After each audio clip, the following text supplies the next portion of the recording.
What in the world, boys? Your boy Big Low Country. For everybody that don't know me, my name is Big Low Country. I'm just old country boy, former football coach. Love to sit around and talk about sports. You, yes, you yourself, look in the mirror. Could have been anywhere in the world tonight, but you're here with us, and we definitely and greatly appreciate it. First of all, if you watch the show after we go live already, make sure you put a what in the world boy in the chat. Also, make sure that you share the channel with your friends and family. And I wait a minute, we got some backup. We got some backup in here today. What in the world? T Will, what's going on with you, boy? What's going, man? I'm doing my backup dance. Dang, Me and Uncle Steve were your backup singers, so I'm doing my backup dance. See, you know what? See, everybody knows. Everybody knows Uncle Steve, the lead singer. I just act like, Okay. yeah, I just act like, Okay. you know. Oh, you gonna do that and have people turn on me? No, no. See, this is how low gets you, T. Will. He'll do that. Okay. Then next thing you know, I'll start having comments and my things like, "Oh, Steve, you need to leave Big Low alone. He deserves to speak." No, I ain't gonna do that. You not gonna take the bait? No, I'm not gonna take it. No. Daggone. So, Uncle Steve, how you doing tonight, my friend? Man, I am well, brother. I am happy to be back in Georgia. Last week, I was out of town celebrating my sister's wedding and got married. And, Congratulations. shout out to her Yes, and her new husband. Congrats. Dylan doing his thing. So, congratulations to them. You already know it. Also, I know they said we got a echo. Hold on, let me do a sound check. Hold on. Let's see here. Okay. Oh, T Will, I think that's you, my friend. Still hear it? Let me. Nah, I don't hear it no more. Okay, I think we're good. You Perfect. still hear it? Can you hear me now? Yeah, I can hear you now. I think we're good to go. All right. Okay. Definitely. Before we get started, first of all, we got to show love to everybody showing love to us. Jay Kids in here. Says, what in the world, Bo? Rise up. Hashtag 3 Yeet is in the house. Much love, Bo. Also, Big's World's in here. Says, what in the world, Bo? Mr. 1127 is in here. Okay. What in the world, Bo? Hope you're doing good. Silk Legacy's in here. Says, what in the world, Bo? Yeet, get some. All right. One of them Yeet dancers. Well, Uncle Steve in the what was that? Was that the 80s? That I think that was the 80s. I think I remember that. Back as a Okay. little That was 88, 89. 88, 89. Okay. Yeah, it was All right. 88, 89. Okay. Uncle Steve, did you ever? So they had like a teenage club back in the day in Lithonia called Motions. Do you remember it? I don't. Are you talking about they used to show it on TV? No, it was What- no. I think that was maybe in 91. Yeah. This was a club specifically for teenagers. It was in Lithonia. It may have been on Lithonia Industrial Road, but yeah, that dance was made. That yeek was made famous there. Matter of fact, there's a guy who used to dance all the time. His name was Thomas. Huh. Thomas. And back in probably those days, yeah, Lithonia. I'm not saying it was not as inviting, but I'm pretty sure it was kind of hard. Kind of hard for the brothers to hang out there now. Well, anyway, I'm just saying. I get it. No, I get Gotta it. love it. No judgment. Gotta I love get it. it. Now look, I did want to say, first of all, before we get started, I did want to give a special congratulations to my friends Mike and Ashley Johnson. They're celebrating their wedding anniversary this weekend. So Mike and Ashley Johnson, Padre, Ash, much love to you. Congratulations, man. Yeah, congratulations. Congratulations. Congratulations. Definitely. Yeah, So- Ricky Reese remembers Motions, Low. Oh, Ricky Reese remember Yeah, most he of them? remembers it. Oh, There you okay. go. Okay. Okay. Look at that. Okay. Silk Lexi says screaming wheels. Was that a thing? I Screaming Wheels? don't know. Okay. I don't know about that. Oh, I believe you. But Silk was in all the clubs. I don't know. I just hung out in Motion, so I Silk, don't know. Silk probably was the man. I just think he was probably. Oh yeah, Silk definitely was a dancer. Oh yeah. Oh yeah. Yeah. He told me that. Yeah, he told me he used to be a yeet dancer. That's why I brought it up. Yeah, Um, I would have got him back in the day though. I you think you would would have have got got him? him. I would have got him back in the day. Okay. Oh, I would have. You know, I can't do it now. I'm not in any physical form, but back in the day, I'd have got him. Okay, I hear you. Will, you out there with Boogaloo Shrimp? And, Hey man, oh yeah, yeah.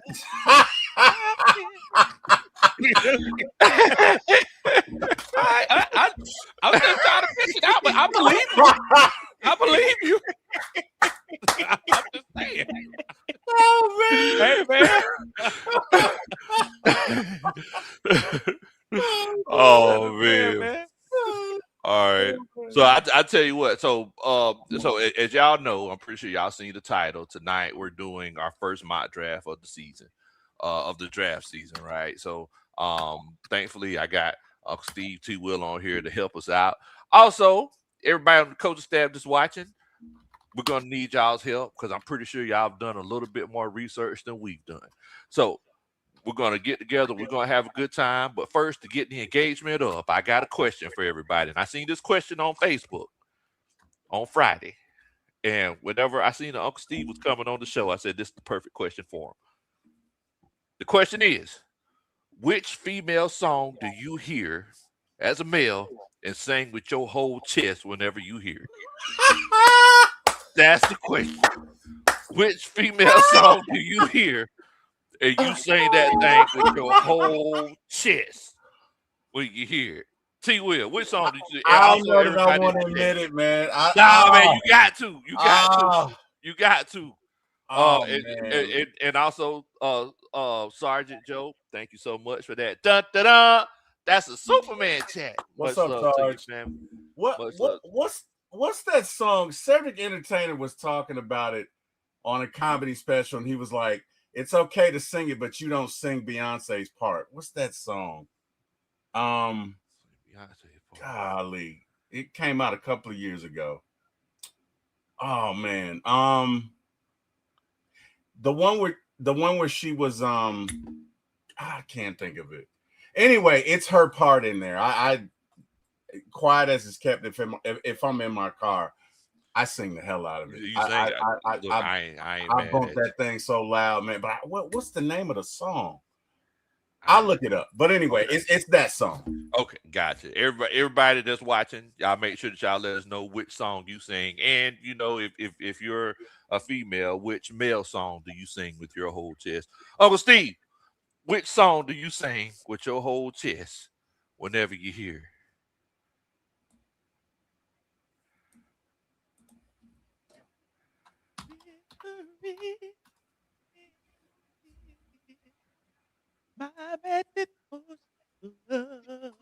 Oh Lord, have mercy.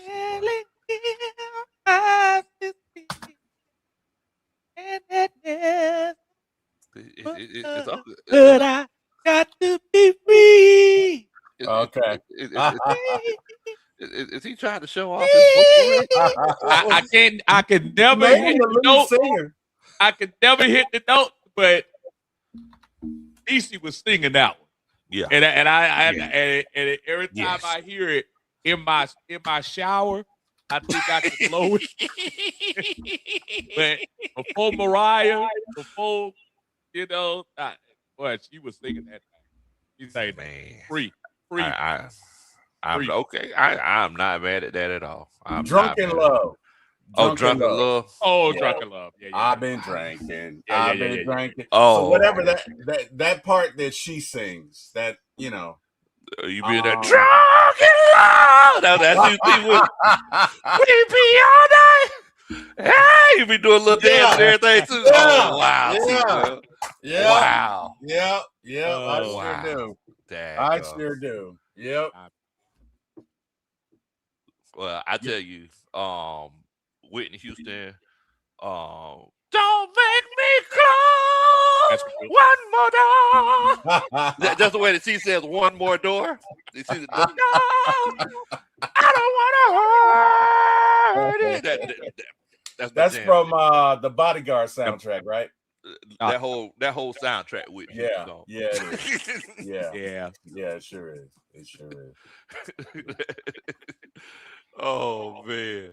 Well, I see a few in here. I see we got J Kid says Rihanna Diamonds. Okay. J Kid Okay. also says Ashanti, baby, I like that song. I like it. Although it's not a lot of words in it, but It's really not. It's just baby, baby, baby, baby, baby, baby. There's some whispering. Oh, baby. Like that's. She was in her infancy then, so she didn't really break it down then. Okay, She just read what they told her to read. She Okay, sang what they told her. look, Hey, man. you know, a lot of her first hits were just remakes. A lot of them. That's true. That's true. We're just, you know what I mean? But hey, it worked for her. So That's true. That's true. Well, look, we're gonna go ahead and get on into it. ATLGA Faithful's in here. Much love to you, Bo. 82 Monte Carlo says "Killing Me Softly," by Lauren Hill. love it. Love Yeah, it. yeah, yeah. Okay. Silk Lexi says "Saving All My Love for You" by Whitney, and "Always and Forever" by the Heat Wave. You know, ain't nothing wrong with that. Always and forever. Oh, Who originally sang "Killing Me Softly"? I thought he said. Oh, okay. Yeah. Was that Roberta Flack? Yes, they sang "Killing Me Softly." Killing Me Softly. Because when I don't think she had an issue when Lauryn Hill did it, but when Al B. Sure did it, she was not happy. Well, you know, it's one of those deals. It's so funny. My wife and I were having a conversation. Kira and I were talking. Shout out. Shout out Aunt Kira. We were having a conversation about people taking. I don't know if y'all remember this drama. Jennifer Holliday was always known for, and I'm telling you, I'm not going, which is actually a song that probably should be on this list. Yeah, yes. How she sang it strong. If you all remember, Whitney redid that for something. I forgot what she redid it for. Oh man! And Jennifer Holliday had a fit because she was saying, and I could almost understand her. You know, Jennifer Holliday is only known for that. She did Broadway, doing her thing, whatever. And for Whitney to kind of sing that song, you know, it was kind of taking a little bit of shine from the one hit wonder that Jennifer Holliday. So I can see that. Why she was a little. I mean, that was for real. This was before social media. This is whatever. I want to say it was in the '90s when she did. It was like early '90s or something like that. And Jennifer Holliday was for real, man. Yeah, like, somebody else on. Man, look, I can only imagine. Roberta Flack was real mad. Because when that, you know, Al B. Sure, when he came out in '88, he was it. And then he went on tour, and I don't want to call him a studio artist. Wow. But you just called him one. You just this is the same man, respectfully. This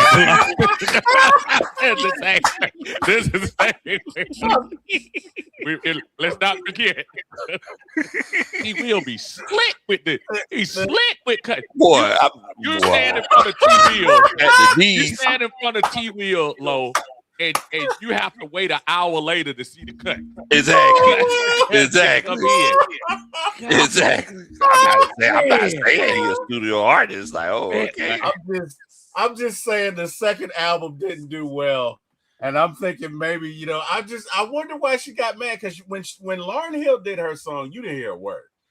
Like, everybody loved that song, but she was vocal about her displeasure with Al's version of it. So, you know, again, I didn't know Al B. Sure was with Lou Neal.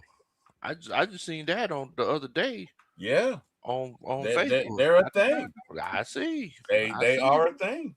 Look, I ain't knocking them. All right. Well, shouts out to everybody who put all their songs in the chat. Thank y'all so much for helping the engagement. Y'all make sure to try to hit that like button. Also, share the channel with your friends and family and hit that subscribe button. Also, I seen Yuri in here. Yuri says any song by SZA or Summer Walker. I can't name a Summer Walker song, but when it comes to old SZA, that's SZA, that's my girl. Old SZA. Oh, I could hear. What you say? He be killing Bill. That's it. Is it? Am I gonna lose my credibility to say I'm not the hugest SZA person? No, you're not. It's not for everybody. Yeah, it's not for everybody. This is okay. Yeah, I think she gets. I respect that. I respect that. She's okay. I don't. I thank goodness she was on the tour with Kendrick. Yes. Thank you. Yes, definitely. Well, look, let's go ahead and get to this mock draft. Y'all give me 1 second here. Let me get this thing pulled up. Oh, I do want to pose a question to T. Will while we waiting on. Yeah, for sure. Go ahead. To do that.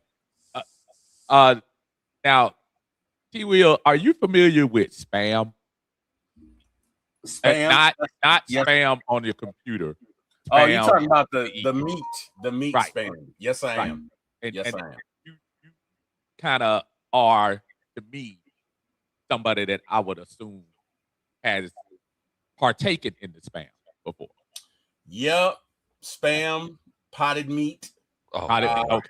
Here we Perfect. go. So here glad. We go. Oh my goodness. So oh man, here I was having a conversation with the guy in the stream with us, and you have a guy with the guy at the top left. With the guy. Go ahead and say who I am. Guy at the top left.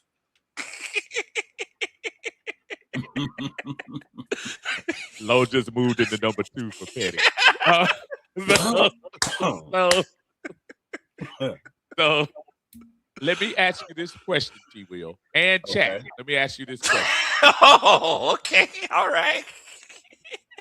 Have you ever had fried spam? In other words, you or your parents cut up the spam and fried it, and then you either had it as a, by itself or in a sandwich.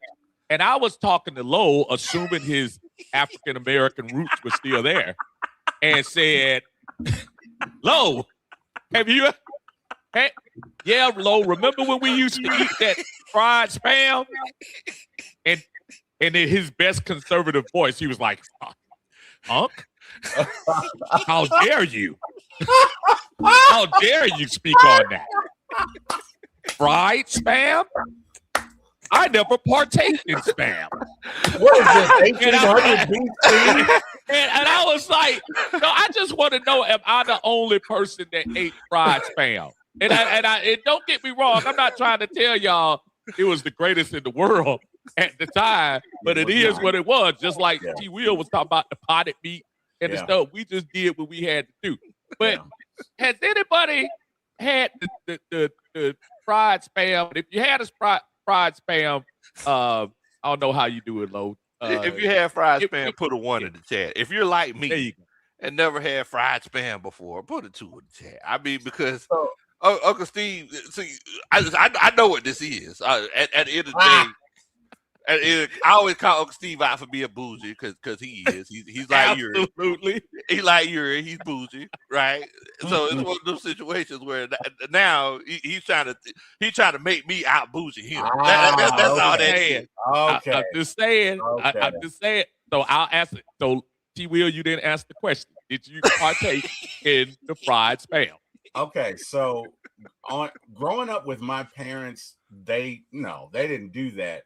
But I had cousins who lived in the hood that I would go and visit for the summer, and they definitely partook in fried spam and potted meat and all sorts of, shall we say, hood adjacent recipes. Okay, we say Negro delectable. I mean, those things that we enjoyed in our day back then that some of us try to frown on now. Like, wait a minute. I never frowned on it now. I never frowned on it. I love me some fried spam.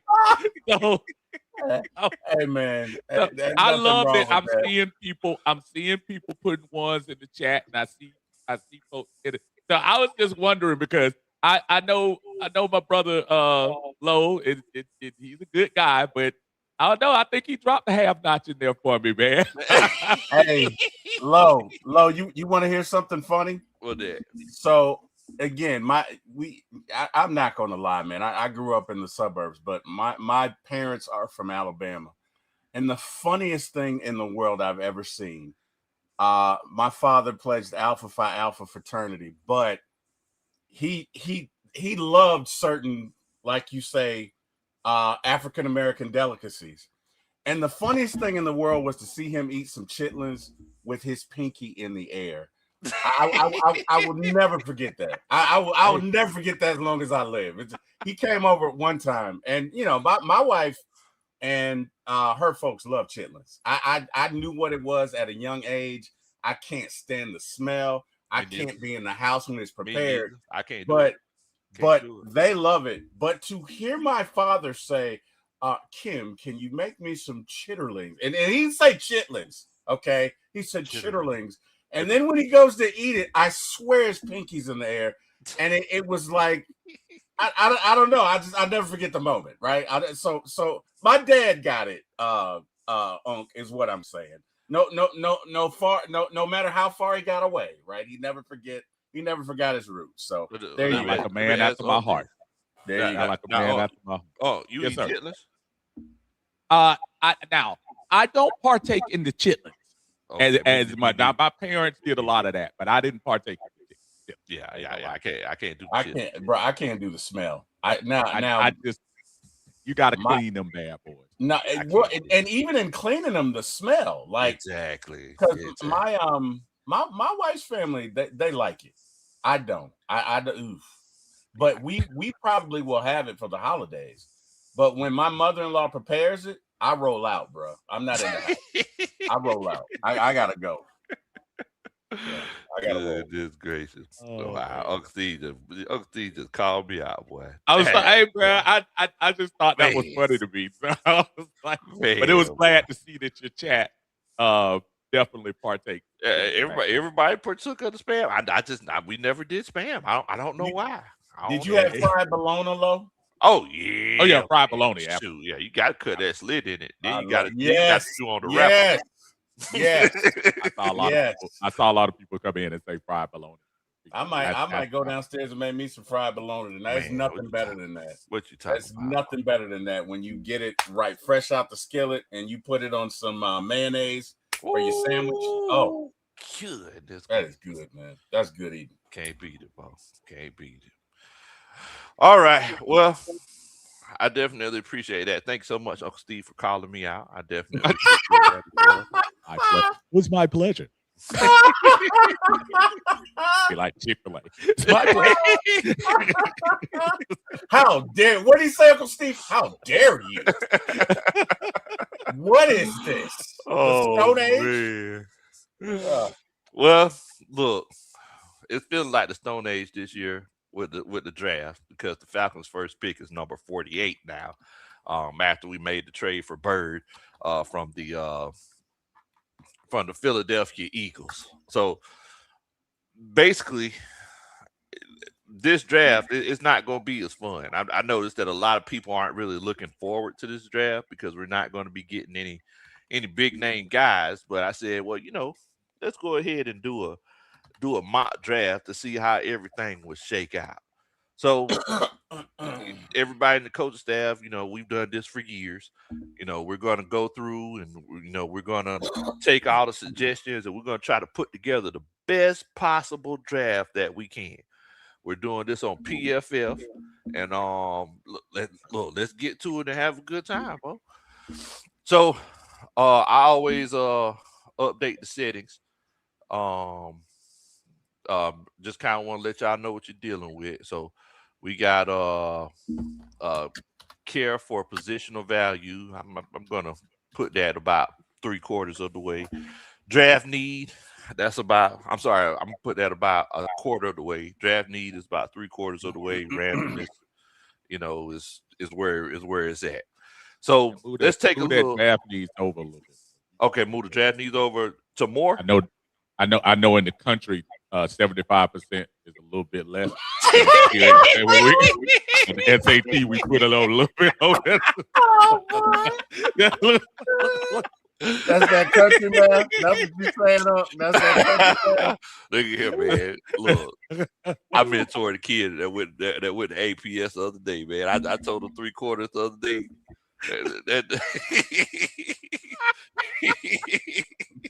He gave me 3 dimes. I said, "What in the world? What's going on?" Oh man! All right, so that looked good. Huh? That looked good. All right, perfect. All right, so let's go ahead, enter the draft. We're gonna do all 7 rounds. Okay. And we're gonna see what we got going on.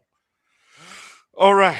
So they said that the needs that we have are wide receiver, defensive lineman. I'm assuming a defensive tackle, a linebacker, and a cornerback. Now, I guess I want to ask y'all what y'all think. With all of the picks, with how many free agency moves that we made? Like 20? Several. Yeah. Yes. A Without bunch. Do y'all still feel like these are the biggest needs? Yes. I go ahead, you will. No, I'm sorry. Go ahead, I disagree with. While I still think we need a wide receiver, I think my longing is for that D line, man. I think I would disagree with the needs as they say. They say wide receiver, D line, linebacker, cornerback. I would say D line, cornerback, and that would be transferable because we absolutely need a number 2 cornerback. So it wouldn't hurt my feelings to slip cornerback first. That and D line should be 1 and 2. I'm not saying that Zacchaeus and Dotson have absolutely just filled the slot, but I say with those 2 free agent signings that we have, I do feel like we can push wide receiver and possibly linebacker. I know people, we still waiting on Braylon Trice, and there's no guarantees there. Troy Anderson, whether you like him or love him, he's here. So we do have linebackers on the roster. I just feel like D-line to me is something that I think we should really hone in on. Okay. What you think, T. Will?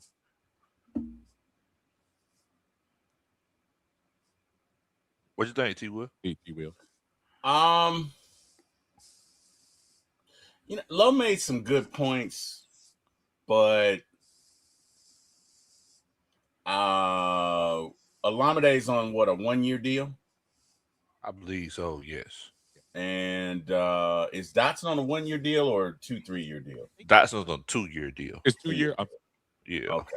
So you basically got 2 wide receivers, and then for me, it's wide receiver and then linebacker.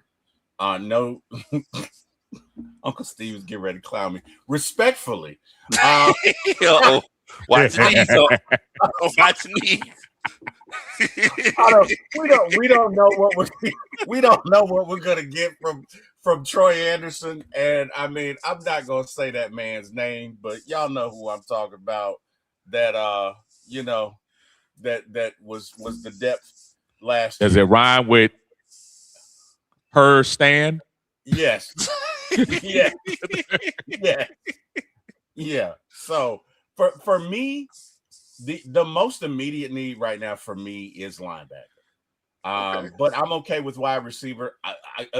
I'm okay with defensive tackle. I'm okay with cornerback. But if we're being real, I know we signed a couple of linebackers, but I think most of them are 1-year deals. We need a linebacker that we can plug and play that's ready to go. And again, I don't know. It isn't JPJ's trial. It starts in May, right? If he doesn't, isn't it starting in May or whatever? Yeah, if they don't come to a plea, if they don't to a plea. Come to a plea. Yeah. For. So I would imagine he's not going to be in the first 6 or 8 games.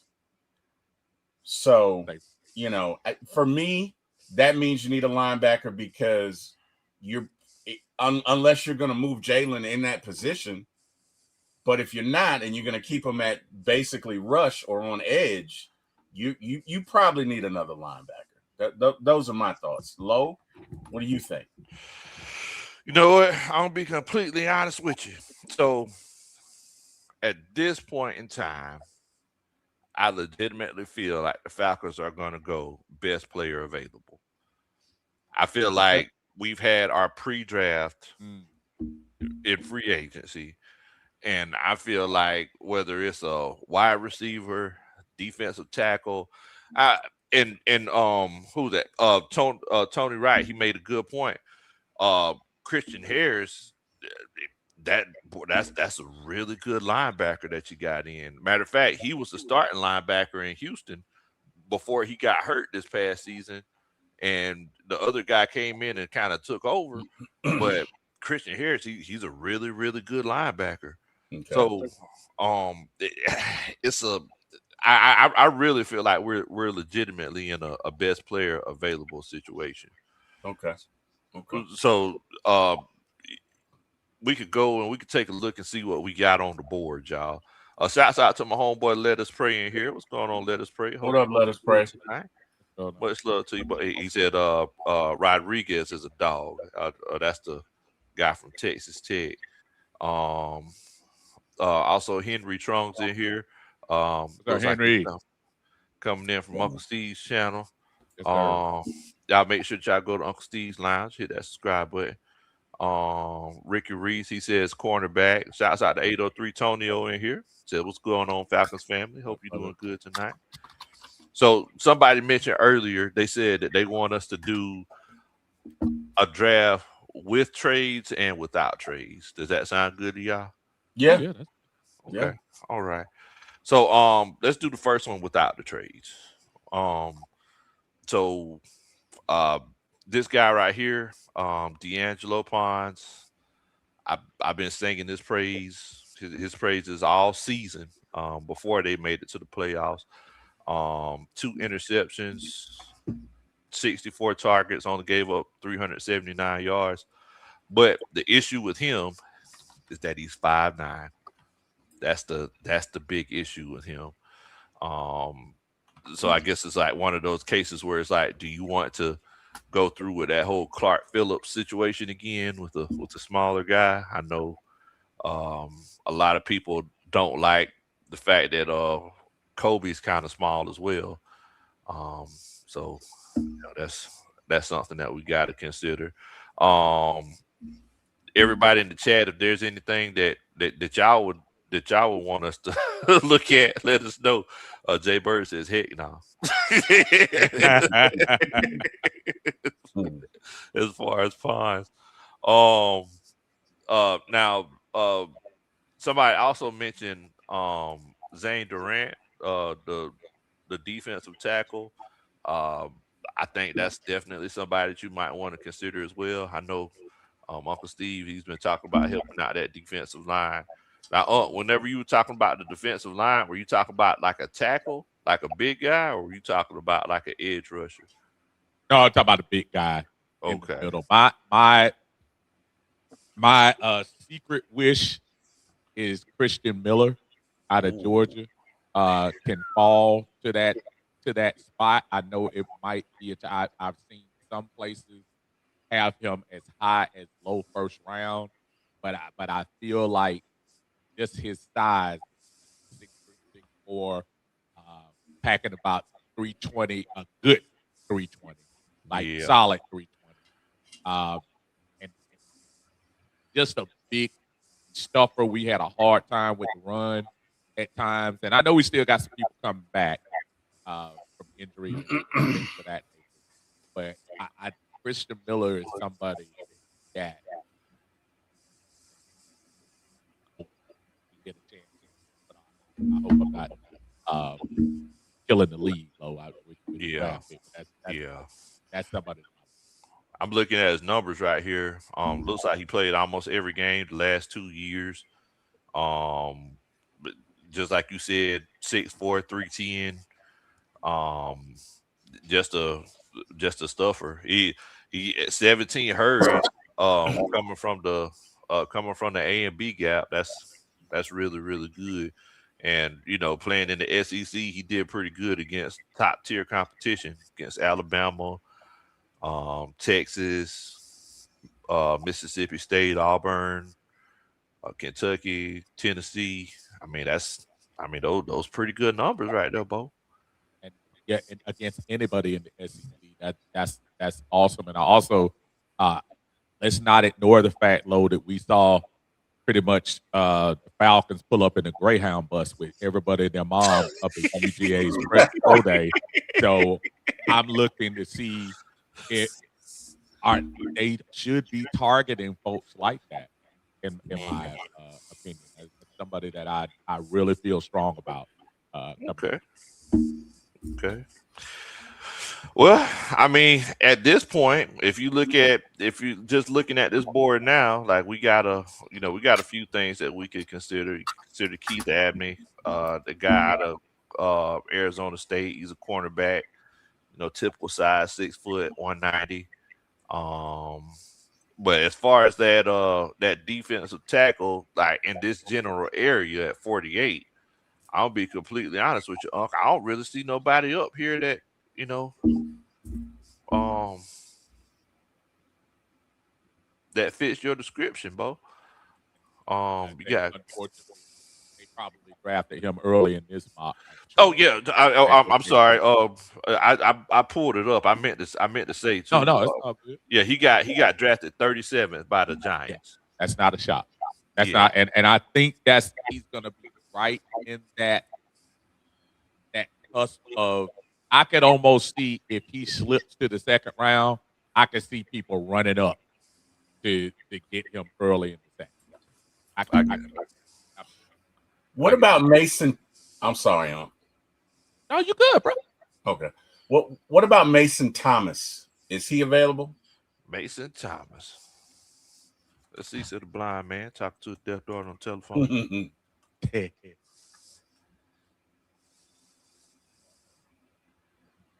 Mason Thomas is not available. He's gone. Okay. I think he's an edge out of OU.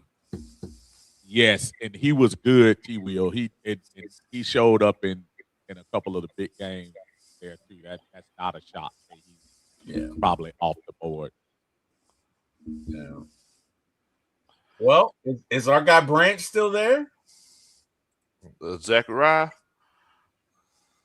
Branch is still there. So they're saying, and shouts out to everybody in the chat. Everybody in the chat saying that a lot of people are seeing him mocked to go in the third round. Third round? Okay. Mm-hmm. How about Caleb Banks? Let's see. Caleb Banks is not there, my friend. Dang. Okay. Well, yeah, I think he's he's high rated. He got hurt last year. Yeah, you got hurt. Let's try Caden McDonald.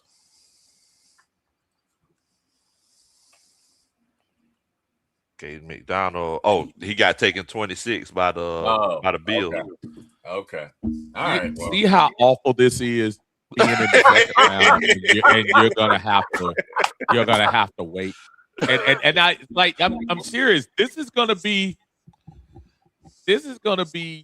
how it's gonna, when it comes to draft next year.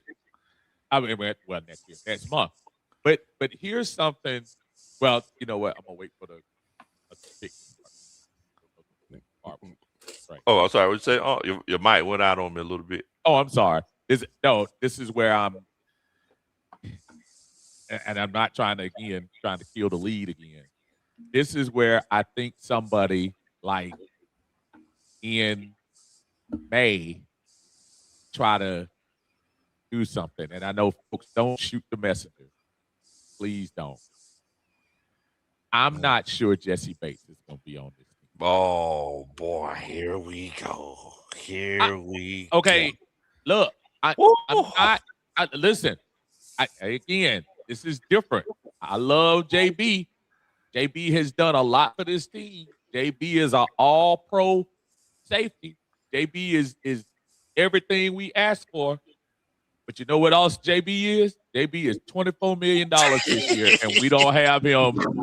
We don't have him locked in after this season. And you start talking about draft credibility, not draft credibility. Draft. Help me, Lo. Draft equity. Capital. Yeah. Capital.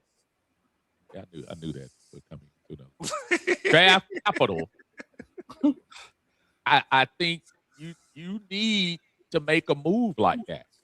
And I'm trying to tell you, at the money that he's making right now, I would not be surprised if you can see him as either a draft day trade, right before the draft trade, because he might be the only person right now that you may be able to get multiple draft picks or the slim chance of getting maybe a late round, first round pick, a late first round pick. Ooh, you think you get a late first from Jesse?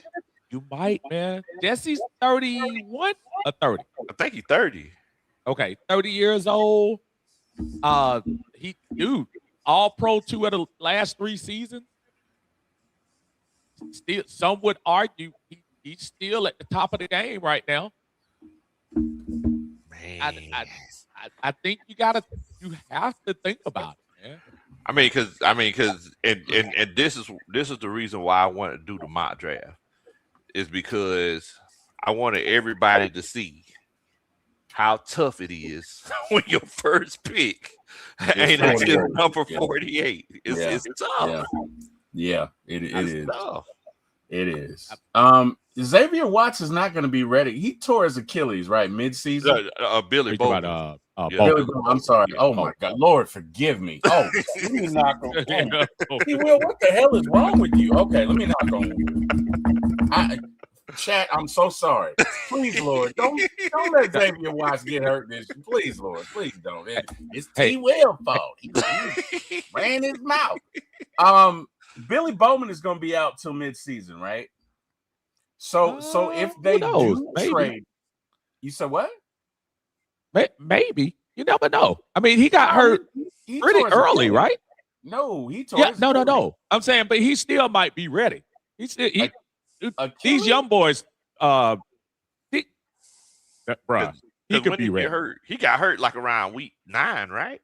That's what it was like halfway during the season. He could be ready. Very well be ready. He will. Absolutely. Very well. I mean, he what? 22, 23. Yeah, that's what I'm saying. You talking about them young boys? I ain't talking about you breaking you tearing your Achilles, where we gonna be waiting. That's a whole. If me and you tear off, it's a wrap.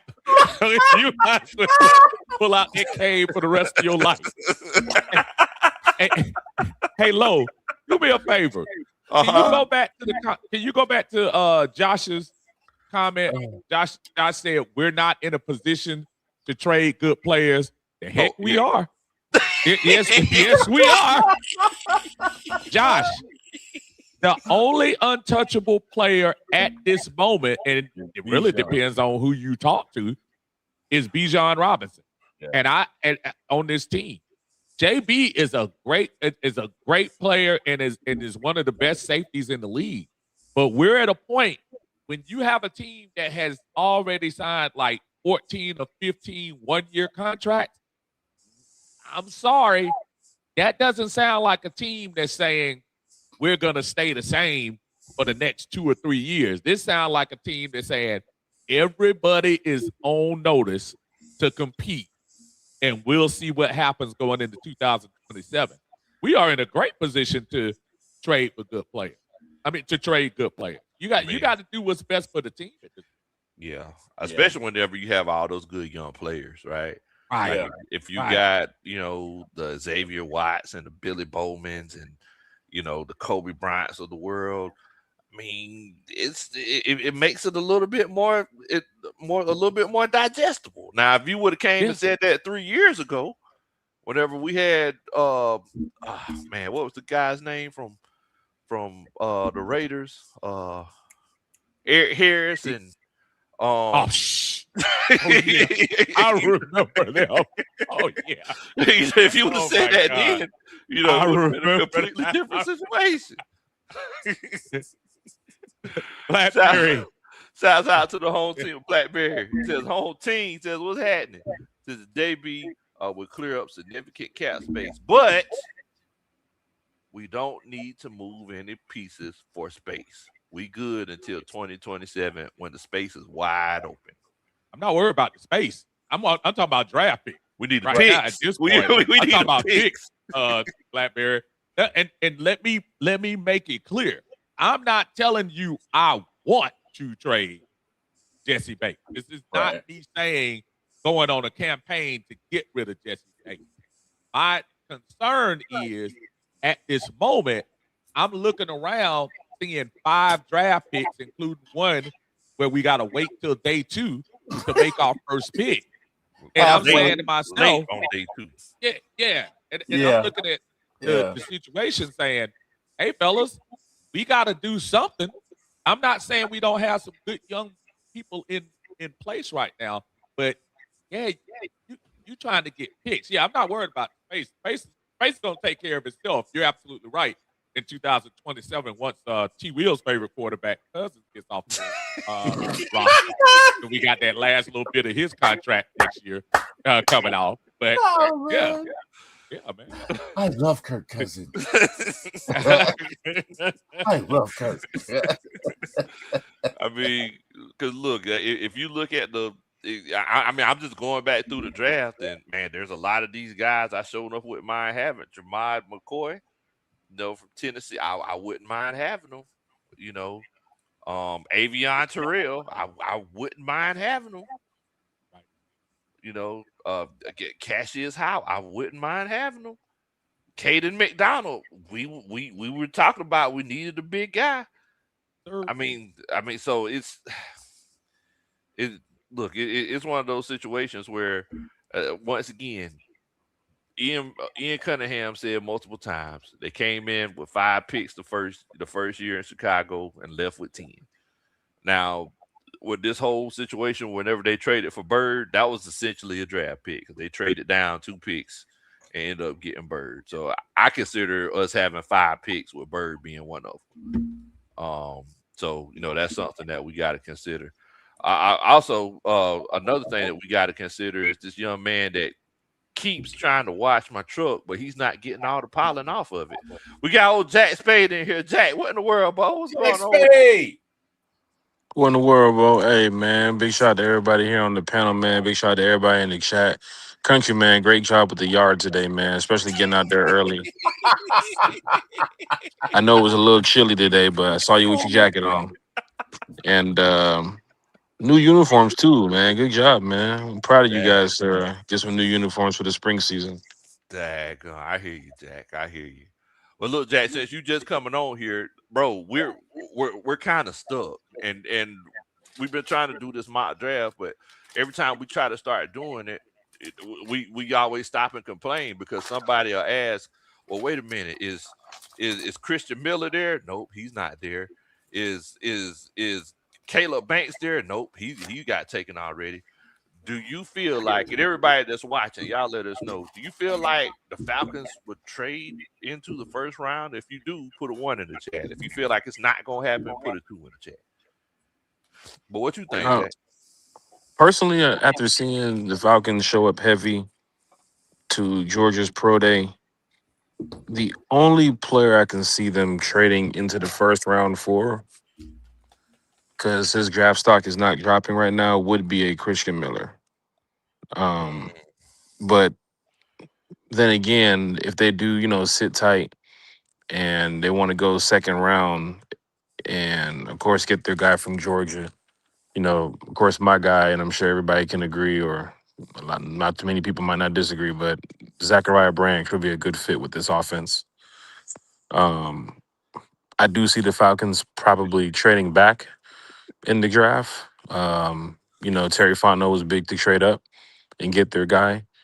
How bad does the Falcons want a Christian Miller on the team? You can get question. you can get a guy second round, third round, even if you're trading back, you know, and getting some more value.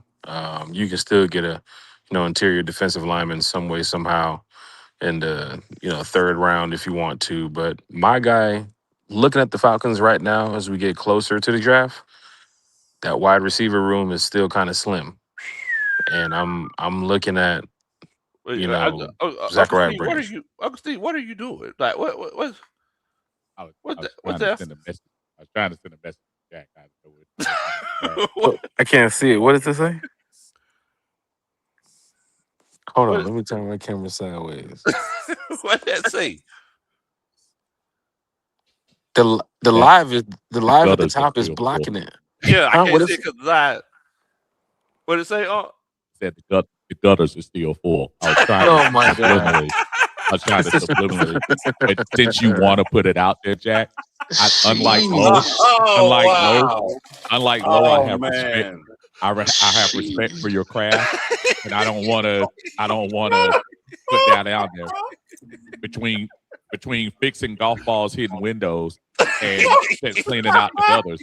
I would think shout out shout out to y'all golfer, but yeah, but we could talk offline. That's good. I feel you though. I feel you though. I'm really disappointed, Uncle Steve. You dropped 12 bags of Stay Green black mulch in my front yard, and you haven't been able to come over here and finish it up. I know you guys had a sale the other day, 5 for 10, but I'm just kind of concerned. The garden's still looking like the winter time. I thought we were gonna upgrade, Uncle Steve. You told me that you guys would get it taken care of before Tuesday, and it's Sunday night. we're going into Monday, right? It's Sunday night. I'm trying to wait. I'm trying to wait. I'm just trying to wait, Jack. Give me a week, Jack. Hey, if you have one of your employees by the name of Trey Young, he wants to come over here and help out in the yard. He's Oh, wow, He ain't doing much else now.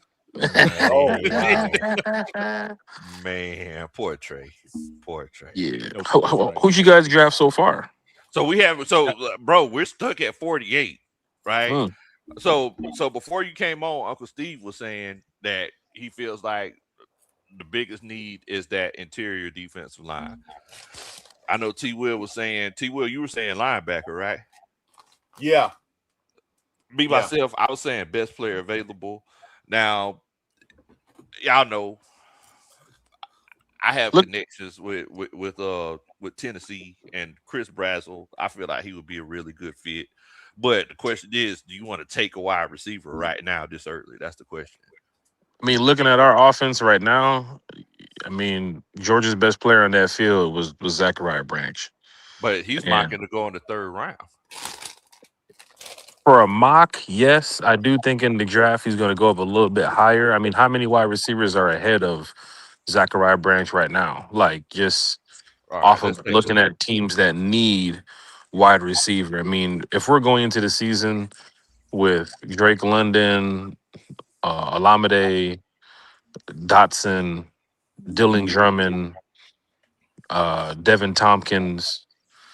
I mean, after Dotson, it gets kind of slim in that wide receiver room. I mean, I'd love to see Chris Blair elevate and put in some work this offseason so that way he can make the 53. But we still haven't been able to see a full season of Chris Blair. We still haven't been able to see a full season of Casey Washington. And we're trying to move these chains, and we got to get some more weapons around Tua or Penix. And you can't front, man. Teams are going to be scouting hard against a Zachariah Branch, even as a rookie. Well, You know, he, I'm looking here. So you asked what wide receivers are in front of him as of right now. So I see Jeremy Bernard, Chris Brazzell, Skylar Bell, this Bryce Lance kid who a lot of Trey people, Lance brother. That's Trey Lance brother. yeah, who a lot of people are sleeping on. He looks legit. Antonio Williams, Elijah Surratt, then Zachariah Branch. Well, if it's looking like that, just based off of the mock, the one thing I can say, outside of the mock, Georgia the Falcons sent a heavy presence down to UGA.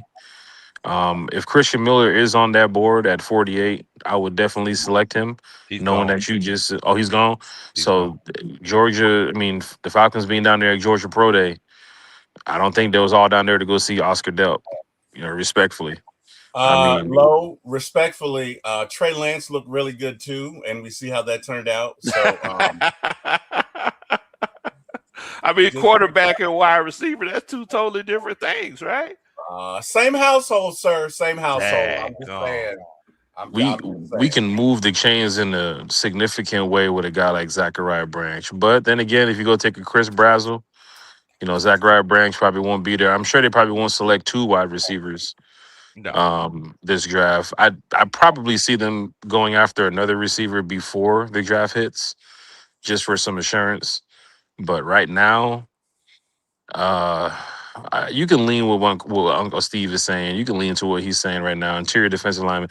Who are the interior defensive linemen we have right now outside of Rook, Lakel London, and Dorless?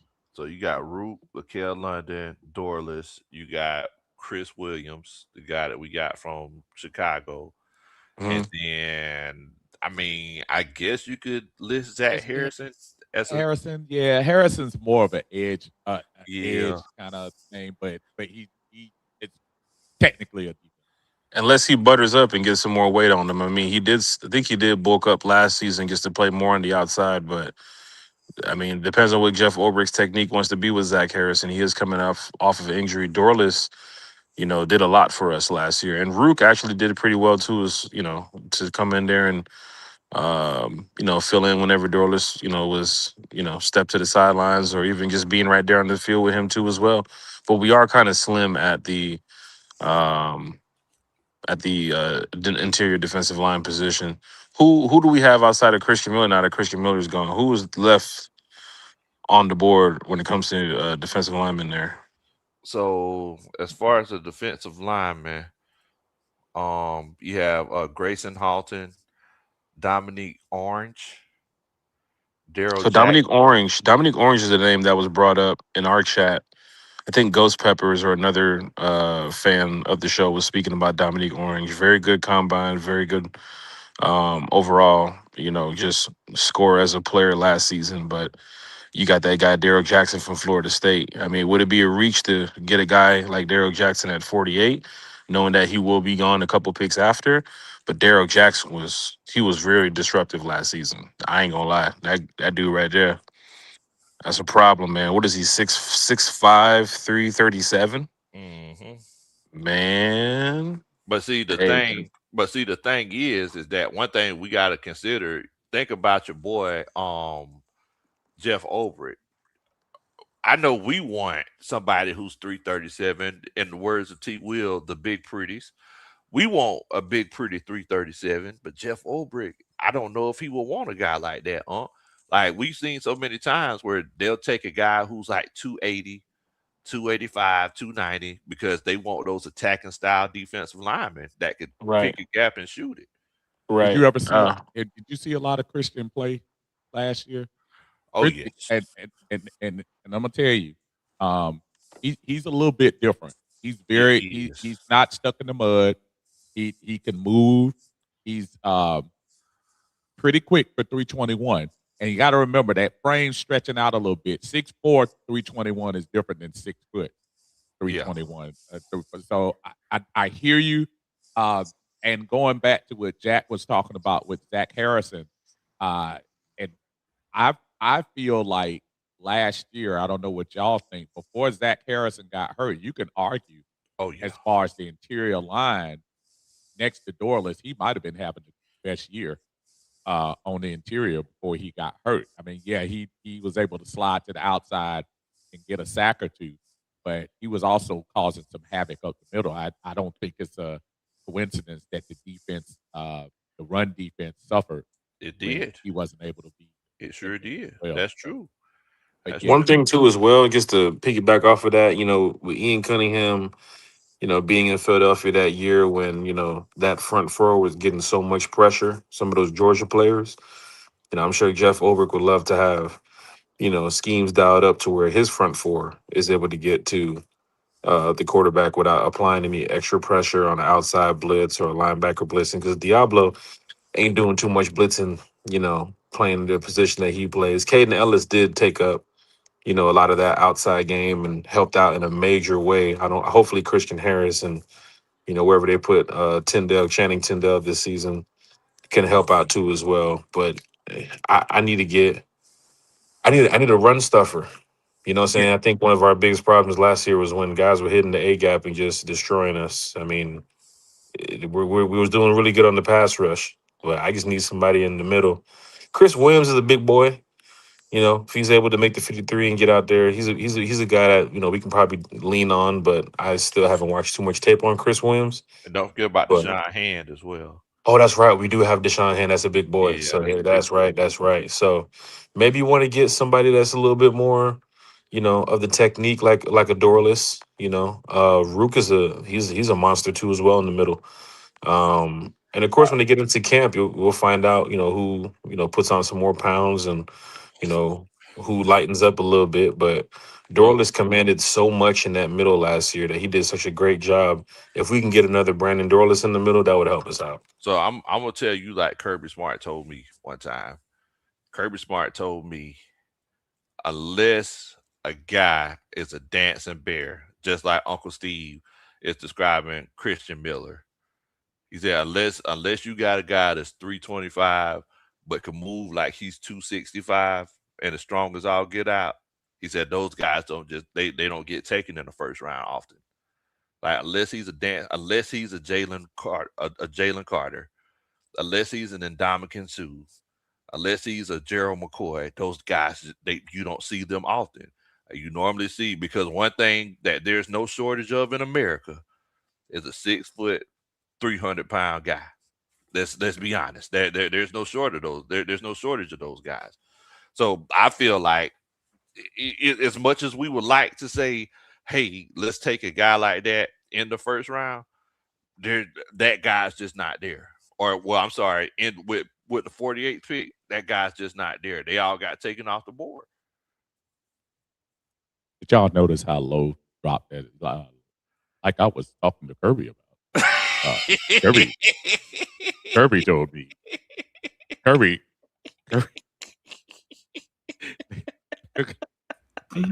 Oh man! So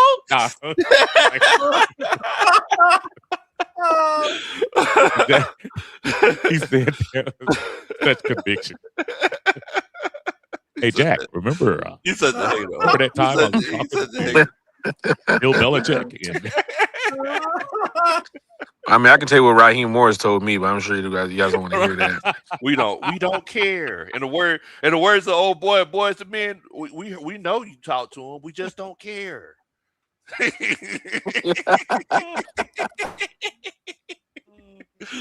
Oh man, well look, man, we got to take somebody. So all right, here we go.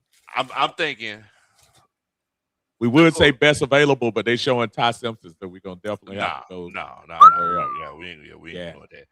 I'm thinking we could go ahead and take a cornerback. I don't want to take Pons because Pons is too small.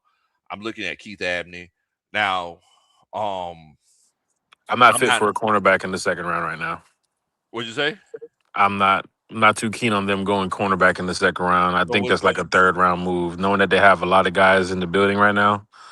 So what you think? I'm either going interior defensive lineman or wide receiver.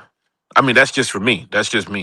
You guys Bernard actually wasn't that bad with Miami. I mean, I'm sorry, with Alabama. Bernard, and actually, when you think about the year that Ryan Williams was supposed to have, Bernard actually held it down for Bama. He did. 64 the crazy thing is, are the Falcons sending people down to when does Alabama just had their pro day? How many Falcons staff did they have in attendance? Man, but you think about it though, Jack. How often have we seen the Falcons send everybody somewhere and a place they didn't send nobody to? That's the guy we took, i.e., Tat McKinley. True. You know, if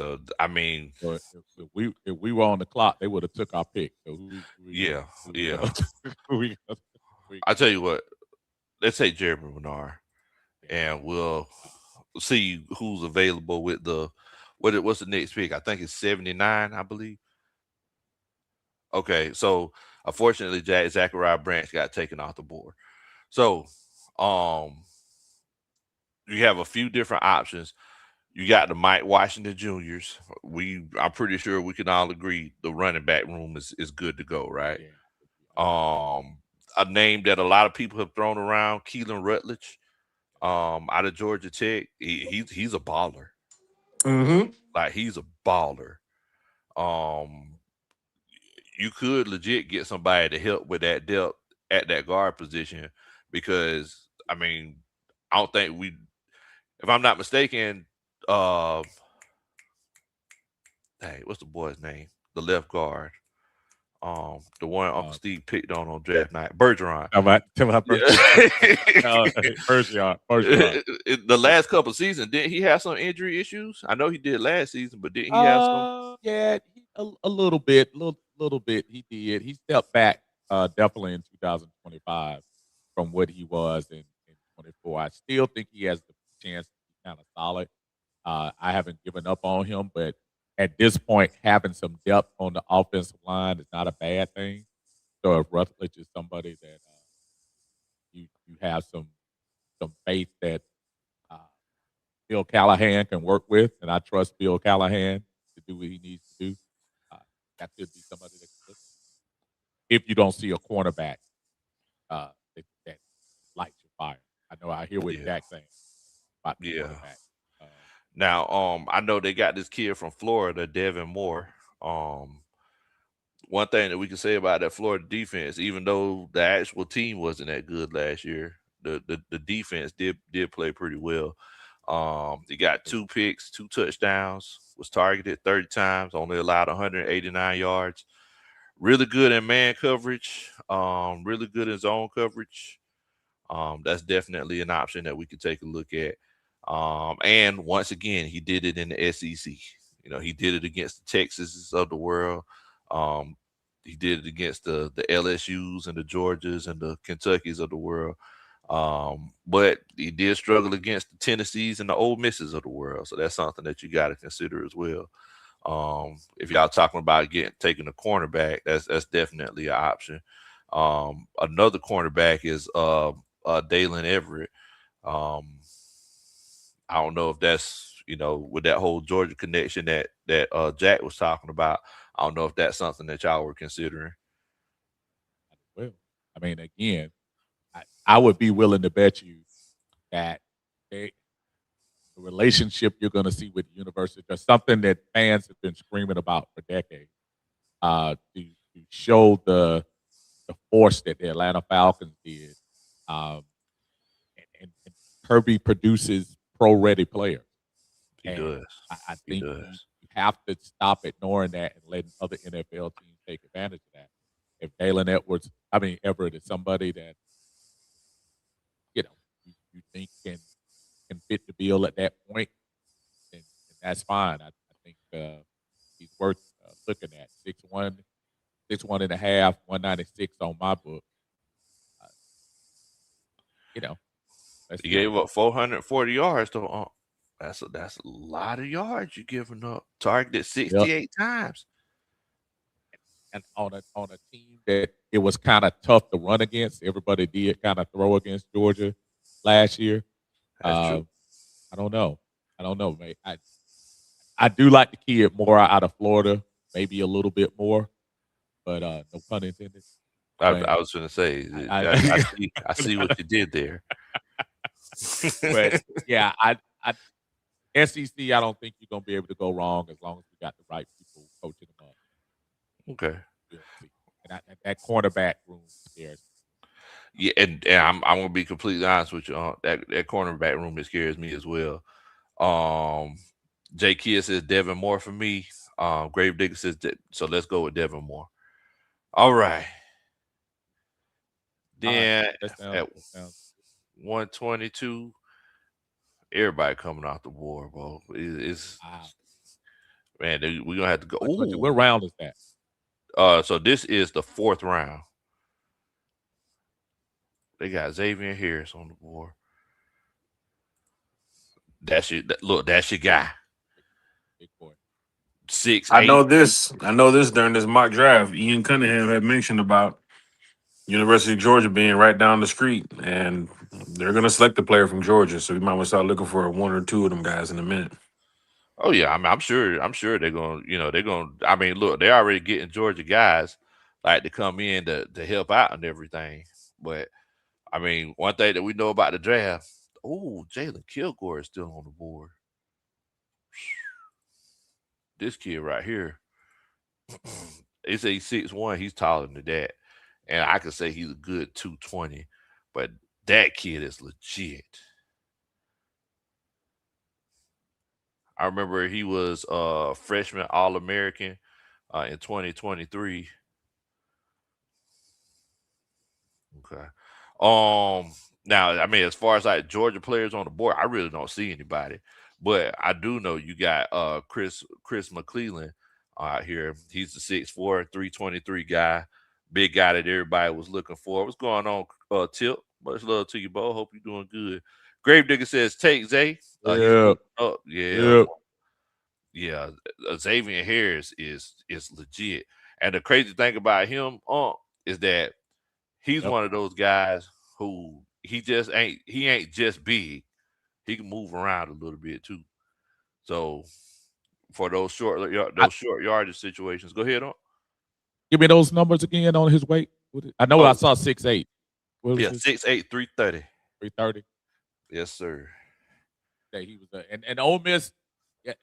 Yeah, I know them and Georgia kind of went back and forth, so it's kind of hard to judge defense in those two games we played. Yeah, that was that was a tough one. Why is he so low?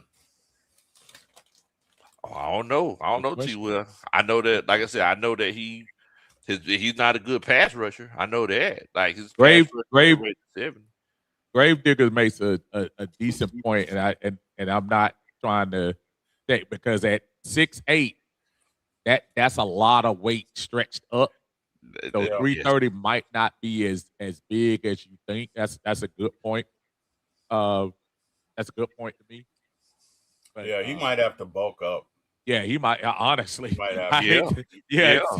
It might not be good for his blood pressure, but yeah, you might need to bulk up. but that's not as stuff. That's not a stuffer to me. Nah. That's not. You want a stump. You want a 6'2", 340, 330, 6'1", 6'2". And 6'2" is a stretch. Cleveland, he's 6'4", 323. A little bit shorter, but yeah. And let's see here. Oh, Tim Keenan's out here. He's 6'2", 320. Now he's legit as well. Last year he really balled out. And the thing about him, he was playing all over. So you can see here, last year he played A gap, B gap, and over tackle a few times. But Tim Keenan is legit. DeMonte Capehart, 6'5", 315. So I mean, yeah, you got a little, you got some guys who are a little taller. 6'1", 317. Keeping in mind that what we're trying to do is put some mass in the middle. And I know I see pretty classy ladies comment on that. She's saying that's not light on anybody. and you got a good point. Technically, it's not. Anything with 3 bills is heavy. But when you start talking about a defensive lineman and for what we need to stuff the middle, you can't have what we've been doing for the last few years is putting 270, 280 on the line, and that's why folks are just slipping through them gaps so quick. Yeah, and slipping through. So technically, by health standpoint, absolutely 300 is not a lot. But as far as what you want to stop them boys running through, I think that's that's something that you see. I mean, that's true. That is true. So I know the linebacker position, that's also something that they say that we need. to take a look at as well. You also got Bryce. Is it Bolcher? Everybody in the chat. Ocean, yeah, Falcons. And then Yeah, Tari and York. we do need a little depth for the I mean, line. look, because I mean, you still got, I T. remember. Will won't say his name, it but Yeah, well, rhymes with Hertrand. right. York Absolutely. York I did a like. solid job with Texas A&M too as well. I yeah, was he did. literally going back there with you, Jack. You're absolutely right. York was pretty good. 56 tackles, 19 assisted tackles. Lined up at D line. Oh, he lined up in the slot. Oh, I'm assuming, yeah, if he lined up against some of those tight ends, lined up at corner one time. And he was in the box, and I'm pretty sure whenever he was deep, that was probably a Hail Mary situation. Yeah, Torian York, he's legit. And then 5'10", 227. Are y'all at all worried about that? A little worried with Not the in with the fourth. height. At the fourth round, I think we're gonna start looking for possible project. Okay, not looking saying for the everybody scratch can and be a dents. Nobody could be everybody can be a That's probably why he's in looking at the third, fourth round right there because of that height. Yeah, What was his 40 time? Does he have his 40 time for the combine?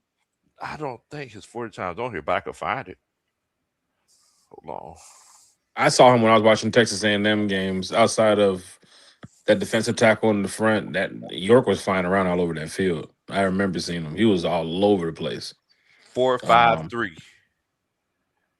For a 5'10" linebacker, 4'5'3". I mean, you do have the Troy Anderson situation. You have J.D. Bertram situation. Why say You're gonna need some help.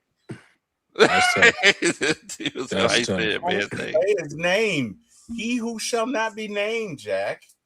It depends on what they will do. If they want more speed, you know what I'm saying? They want a guy that can be versatile, playing different, areas of the field. Or they can get a guy like Buddy from Oregon right there. I mean, he's 6'3", 225. That's a mauler. Anything coming uphill, he's shooting it back. So that's a solid player right there. That Bryce Bullshutter. Mm-hmm. Wait, what'd you say? What's his name? Bryce Bullshutter? What'd you call him? Bolcher. I'm Bryce. Bocher? What now? What'd you say, Bryce? What'd you say? Bryce Bosher?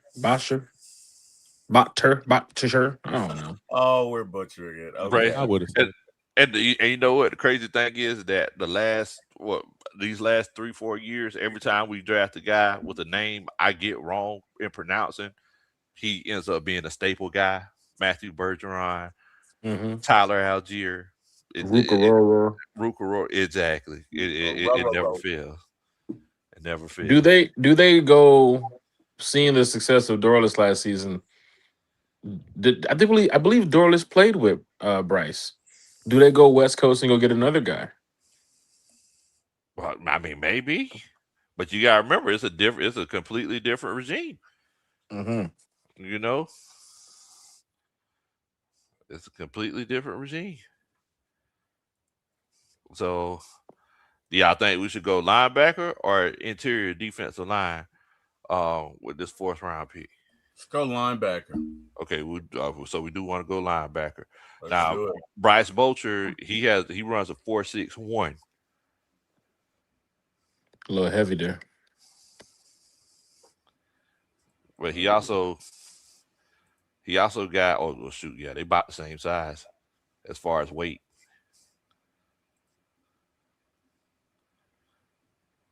Yeah, but Bosher is 6'2". Yeah, but I mean, let's remember, everybody's favorite linebacker in Atlanta Falcons history was short. Jesse Tuggle.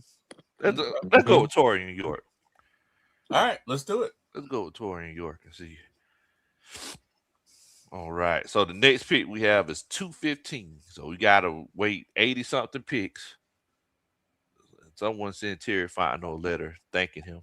And this is we're not trading back in this draft, right?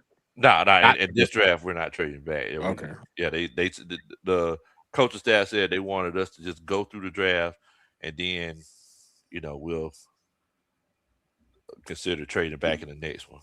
All right, so man, yeah, it's looking rough. They got this fullback from Navy who's like 205, I believe. 206. Special, Okay. you gonna do special teams or wave the flag? Exactly. With it like that. Yeah, you're gonna be special But teams. Does Stefanski play with a fullback? I remember he lined us tied up as fullback a few times. I don't remember Chubb having a full. Yeah, I remember a few times Did they he? lined him up in Did I a couple times. Okay. All right. Mm. But I mean, I don't know if it's gonna be like, like old Shanahan out there. Right. Right. Who do we draft so far? The guys who we have so far, we took Jeremy Bernard, Devin Moore, and Torian York. We gotta. He said. Remember, Ian Cunningham said we gotta go for after them trenches. We might have to look at an offensive lineman soon, Look, you got a point. You or go got a look at a interior defensive lineman. Where's the kid? The kid from Miami, the offensive lineman Francis. I can't pronounce his last name, but he was pretty solid too as well last season. Um, he might be off the board. yeah, you got the war. Yep.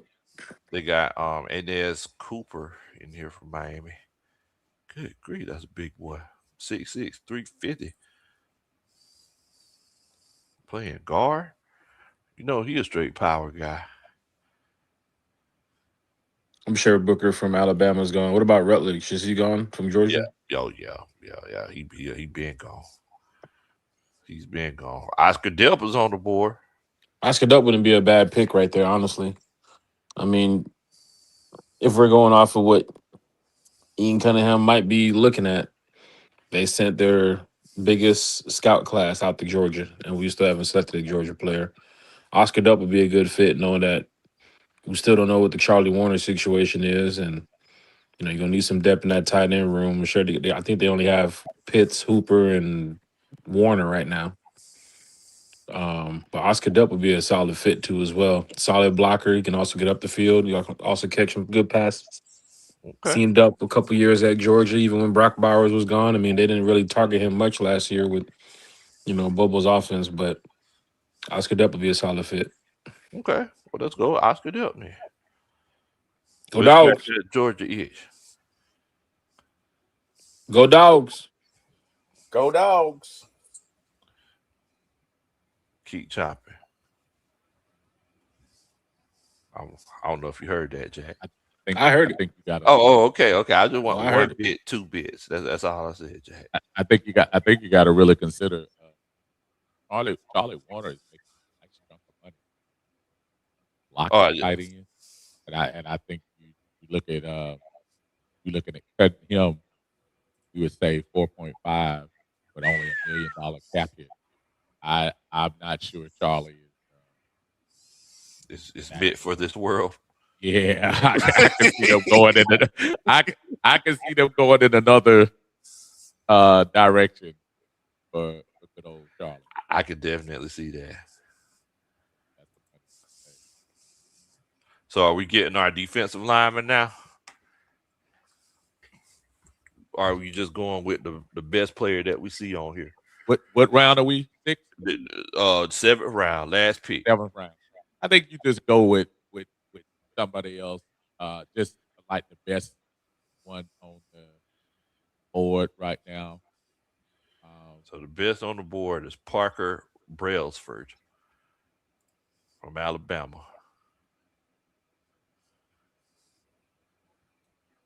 Is Peter Woods on the board? Oh no, we can find out. No, sir, he is gone.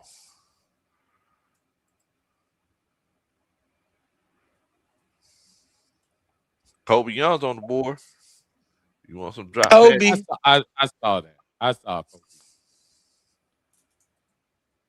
Nick Barnett's there. Yep, Nick Barrett's there. What's up with Nick Barrett? Why is he falling so far back in the seventh round? What's going on here? because he's not a dancing bear, Bo. Well, I Man. told you. That's what just like Unc said. Whenever I talk to Kirby Smart, in his basement where he has a big picture of Jalen Carter holding Jay Daniels up and putting the one in the air. Whenever I was talking to Kirby, he said, "Hey, Bo, unless you have a dancing bear." Were you guys drinking tea or brewskis when you were talking to him, Bo? Water. Oh, okay. Yeah. Who's my name? And I learned from the best. I'm I sorry. learned. I'm sorry. Look, I'm sorry. I yeah, I heard a learned. song on the radio. Oh, And okay. it's You good good. song. You Good good. song. You are good. You are good, my friend. Yeah. At this point, I don't mind going. Defensively. Oh, your phone, your mic went out on me a little bit. What'd you say? I don't mind going defensive lineman on this. Okay, let's go, Nick Barrett. Let's go, Nick Barrett. See what we got going on there. 6'2", 322.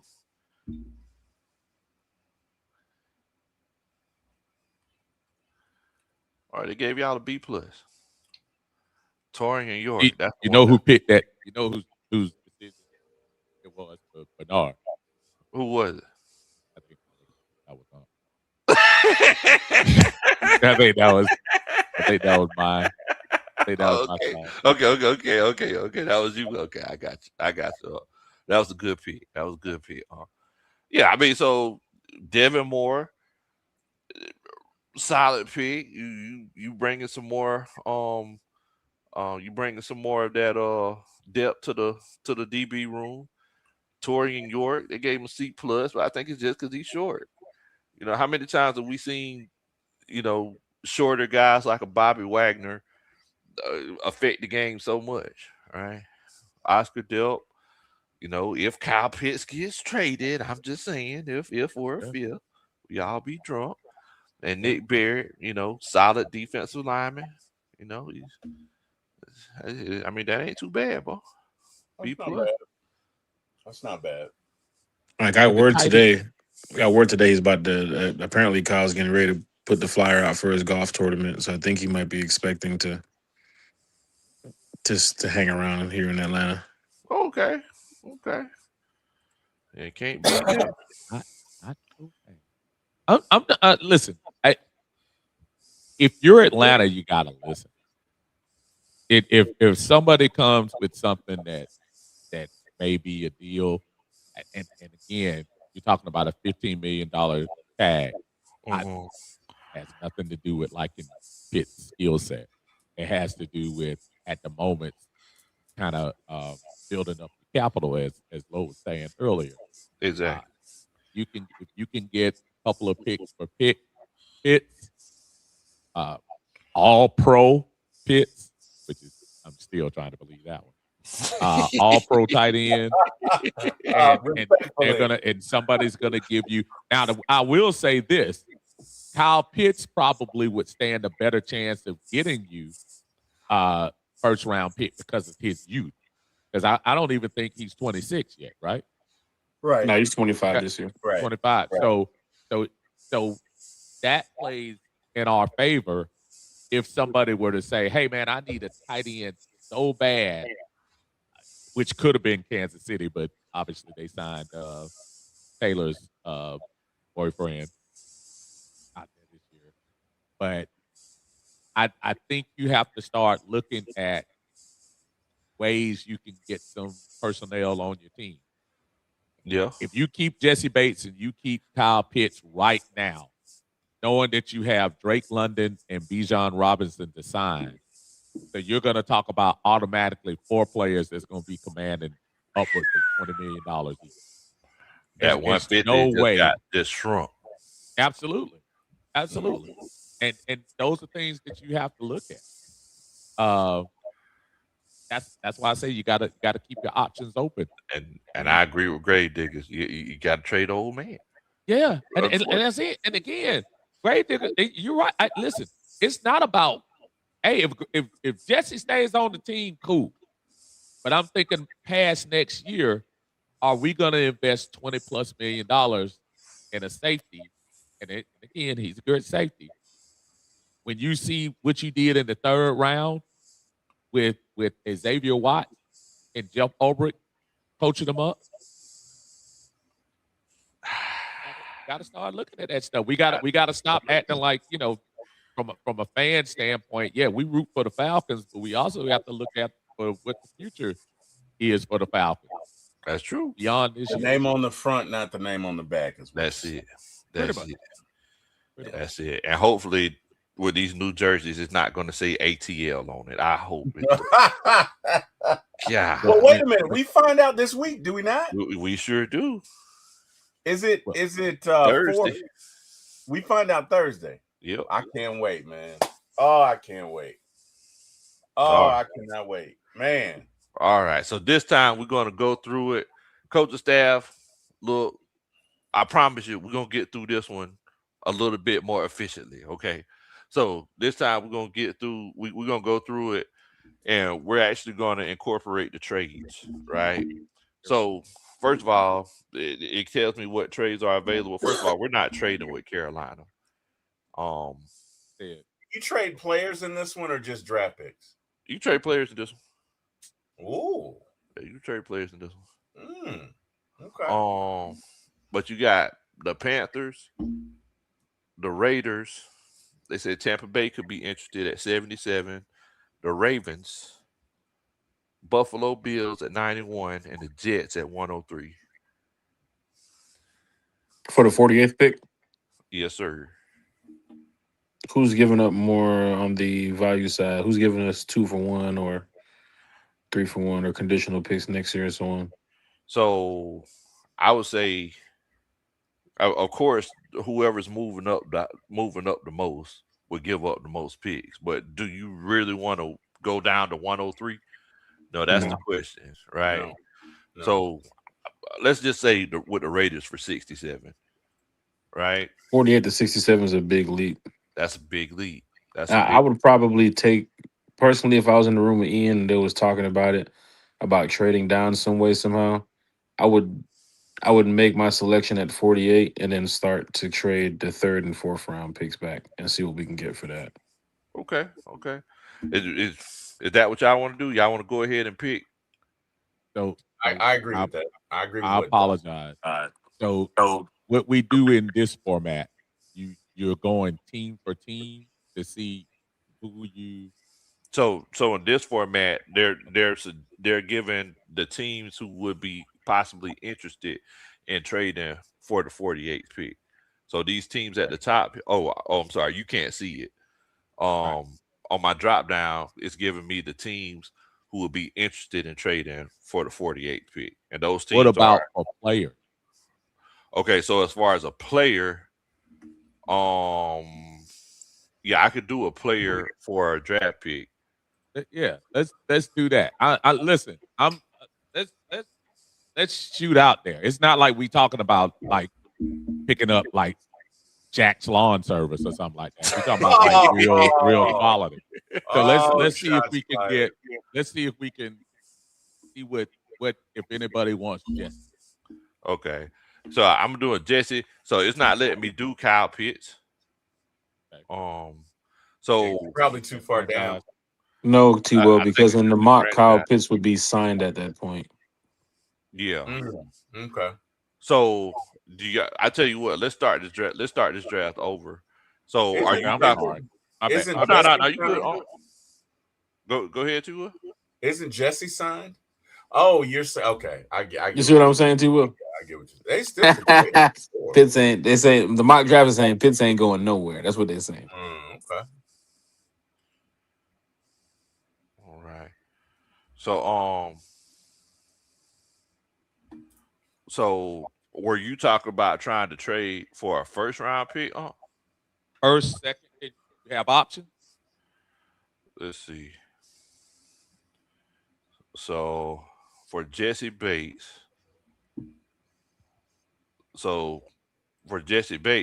basically you would have to find the trade. You see what I'm saying? So I guess the question is, what team do you think will want Jesse Bates? Yeah, and even if they don't want a first round, maybe we can get even multiple picks. Okay. I'm just saying, just talk, and he's gonna. It'll have to be a team that's like a safety away. I don't Okay. think it's. Uh, just trying to think who's out there that. Are Uh, the Bills a safety away? I don't know. Maybe let's try. You got some hints in there. Yeah, down Okay. there with some of the coaching Jake staff. Kidd says, I think the I Commanders. see Brandon Philly. says the Jets. Oh my God. Yeah, let's try Philly. Okay.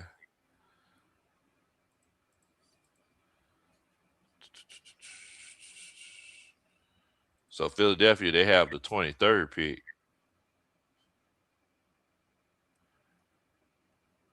So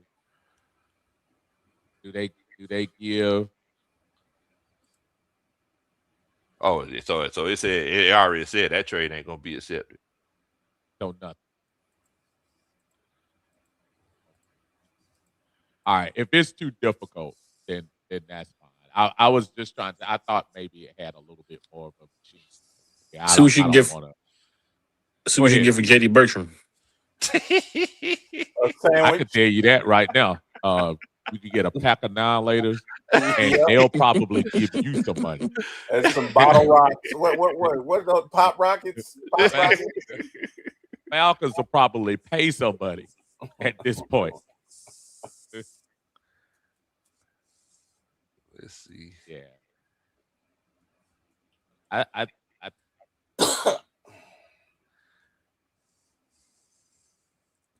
So I just put Seattle Seahawks in there, right?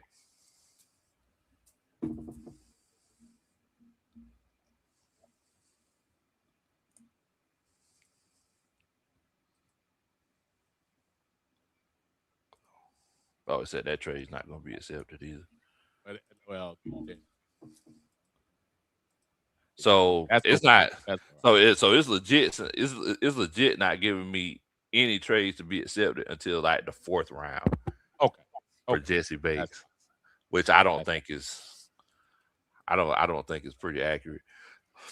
All right. So y'all want to go back into the draft and do what Jack was saying as far as like picking that first pick in the second round and then try to trade back from there. Yeah, that's let's fine. do that. Yeah, let's Okay. do that. If I was in the room with Ian Cunningham, respectfully, that's what I would do. I Okay. would let them know, hey, look, let's take this pick at 48. We're gonna field some calls and see if anybody wants to move up. It's way too far back, jumping from 48 to 78, 48 to 91, 48 to 105. Way too far back. I feel like that third round, you can get a 2-for-1. Because we got 5 picks this year. If we can come away with at least 7 or 8, that would help us out. Definitely. But I need these guys on the field too as well. There's a lot of roster spots available. But I want to see week one that my 48th pick is on the field. I want to see week one that my third round pick is on the field. Um, and contributing to the offense or the defense. I'm coming. Definitely. Now Willie Doc, he came in with the Superman chat. He says, we'll catch you on the replay, but appreciate y'all breaking it down. Hot take, Pitts being traded on draft night. Daggone. Dun, dun, dun. That's a Superman chat. Goodness gracious. Coach Willie Doc, he called it. He called it. All right. So they're saying that we're on the clock. Jacob Rodriguez is available.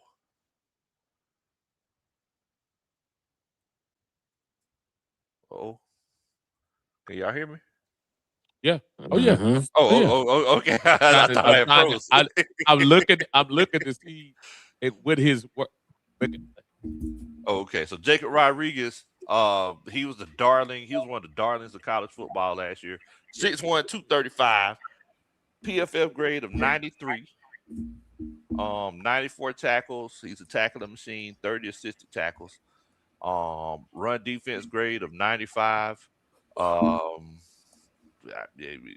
just straight dog.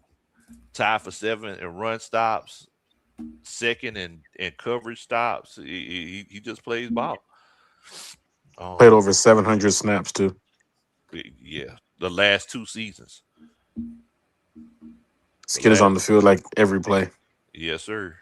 Third down. He's a 3-down guy. Jack, why do you sound like you giving away raffle tickets? We have bingo. Jeez. L55, R38. I'm in my quarters, man. I'm in my man cave going over this draft. Okay. And let's see. Also, Willie Doc says, appreciate you doing this with the rest of the crew on these draft takes. Give me some big pretties on that defensive line. Don't draft a running back. Tag. See, Willie Doc understands the assignment. Dun, dun, dun. That's a Superman chat. You are really smiling on the inside, aren't you, Lo? That am. Made you happy. You just Man. In the words of Monica, I got love all over me. Appreciate you, Willie. Oh, Thanks so much with the Doc. Oh man. So chat, y'all let us know what y'all thinking. Y'all think we should go ahead and take Rodriguez, or is there someone else you think we should take? Christian Miller's gone, right? Christian Miller is, let's see. Yep. He went to the Raiders this time. Second round. Rat bastards. Ty Simpson went to the Browns. A lot of Shador fans gonna be mad about that. They drafted another quarterback? Apparently so. God. Lee Hunter went to the Bengals. Lee Hunter, wow. Bernard went off the board too as well. Who's the defensive lineman they have right now, sitting at 48 now? Since it's look like it changed up on this mock draft. Who they got available? Okay, so on this one, let's see. You got it's still the same ones. You got Grayson Halton, Dominique Orange, Daryl Jackson Jr., Dante Corleone, Rashawn Berry. Xavier Littman, he says, look, he would go J Rod, or he would go with Chris Bell, who's a legit wide receiver now. He's a legit guy. 6'2", 220. Look, that's Julio numbers. What's his 40? Do we know? We can find out. What, the Louisville? Louisville.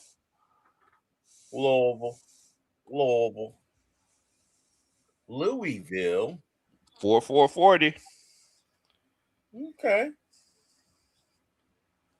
All right. Well, 4.40. Nathan Floyd said. How many passes did he catch last year? So last year he called 72 passes. 72? Yep. 917 yards, 6 touchdowns. Now, if that's Julio Jones numbers, I don't know what it is. He played in the ACC, right? Is Louisville in the ACC? Yeah. I thought that's the Conference USA. Is it? I thought he. Okay. Oh, Louisville's in the ACC. Oh, okay. It is an ACC. Okay, appreciate that. Yeah, scroll down for me, Lo. Oh, I'm sorry. What he did. Now keep going. Keep going. Okay. Okay, so again, who is that? No, that's SMU. I don't see they really played anybody.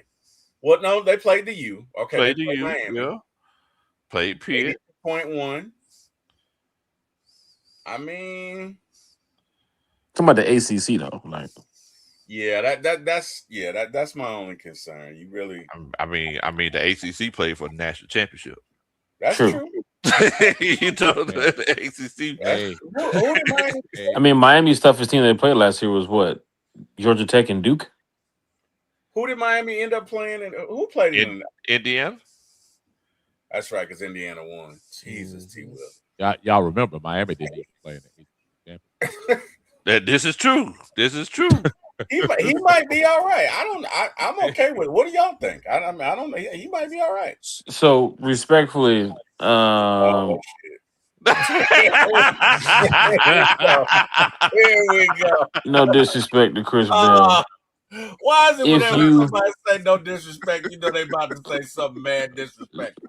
so if you want some insurance, now you can agree or disagree, but if you got a guy like Jacob Rodriguez on the board at 48, and then you got Samson Ebukam dealing with injuries since he's last played. You got Christian Harris playing with injuries since he's last played. I don't know about the young man who came over from Cleveland that played under Kevin Stefanski. Of course, JPJ's situation too as well. But that is a major boost for your defense to have a Jacob Rodriguez out there. I mean, it is. It's just on what you guys would think. I mean, of course, we can take a vote or ask the chat however you want. What But you think? Jacob Rodriguez I'm would be cool. a I'm cool with solid Rodriguez. pickup. I'm cool with You'll go Rodriguez. Rodriguez? Okay. Let's go Rodriguez. Let's go J Rod. All right. My man said, respectfully, hell no. Because we talked about the wide receiver last round, and we can clearly get a guy later on in the rounds too as well that's out there, hunting for an NFL job. So, Well, Zachariah Branch fell off the board, so he's definitely going second round. I mean, I wouldn't be surprised if somebody he went to reaches up and third. gets him. He went to third, early in the third. Mm-hmm. That's one thing about these mocks. They'll say, early third or late second. I wouldn't be surprised if a team reaches for Zachariah Branch late first or like first couple picks in the second. Boy, that kid is a diamond, man. He is a true diamond, especially SEC too as well, playing for Georgia under Kirby. Like, there's a couple wide receivers ahead of him, but Zachariah Branch, man, had a great pro day, great combine, everything. That kid right there he's a stud, man. And shouts out to Eric Parker in here. He says, what in the world, Bo? Big little brother, and the lawnmower man. Who's the lawnmower man, Jack? Who is that? Eric Parker. Respectfully. Respectfully.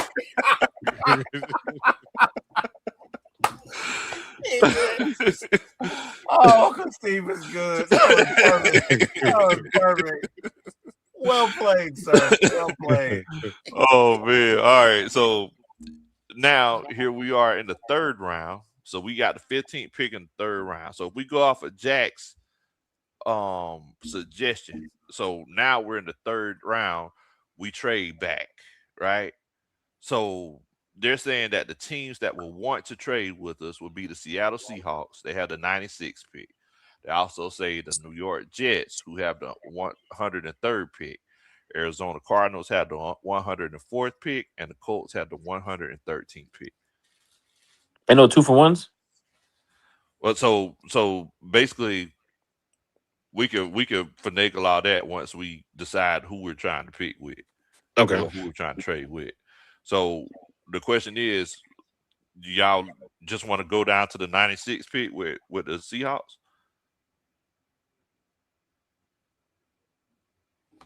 What pick are we at now? So we're at the 79th pick. So you'll be trading. That's a lot, man. That's a whole nother round, right? Yeah. It's still in the third round, I believe. What are we getting from them if we do? Well, let's take a look and see. So if we trade right at the last, what you say? 32. I said 96 is the last pick. Okay, 96. Okay, so 96 is the last pick.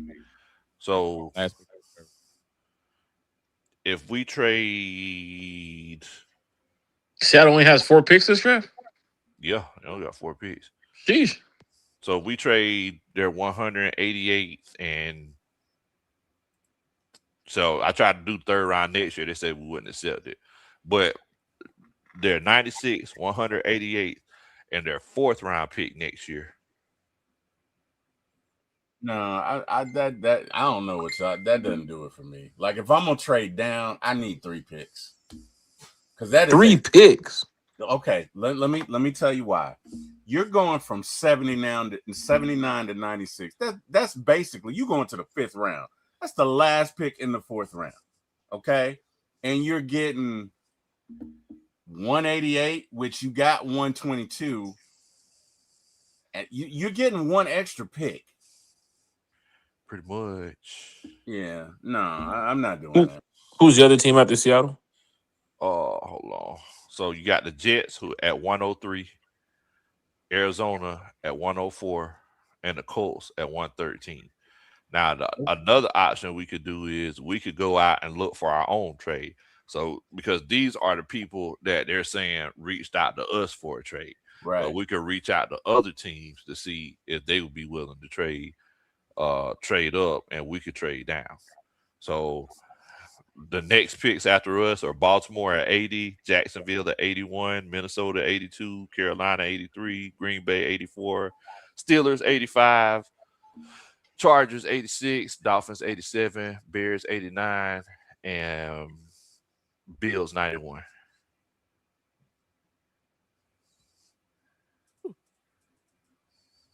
If we could find a team between that 80 and 90 mark, so that way we don't jump back too much, but at least somebody gives us a 2-for-1, or maybe like T-Will said, 3 picks, somebody for a conditional next year. Okay. But I can't do no 1-for-1. Let's try to trade with the Steelers. So 85 and 121st pick. Yeah, now see that's doable because we're at 79, right? So we're only going 6 back, and we pick up 2. I'll do that. That's doable. What you think? If they accept it, I'll do that.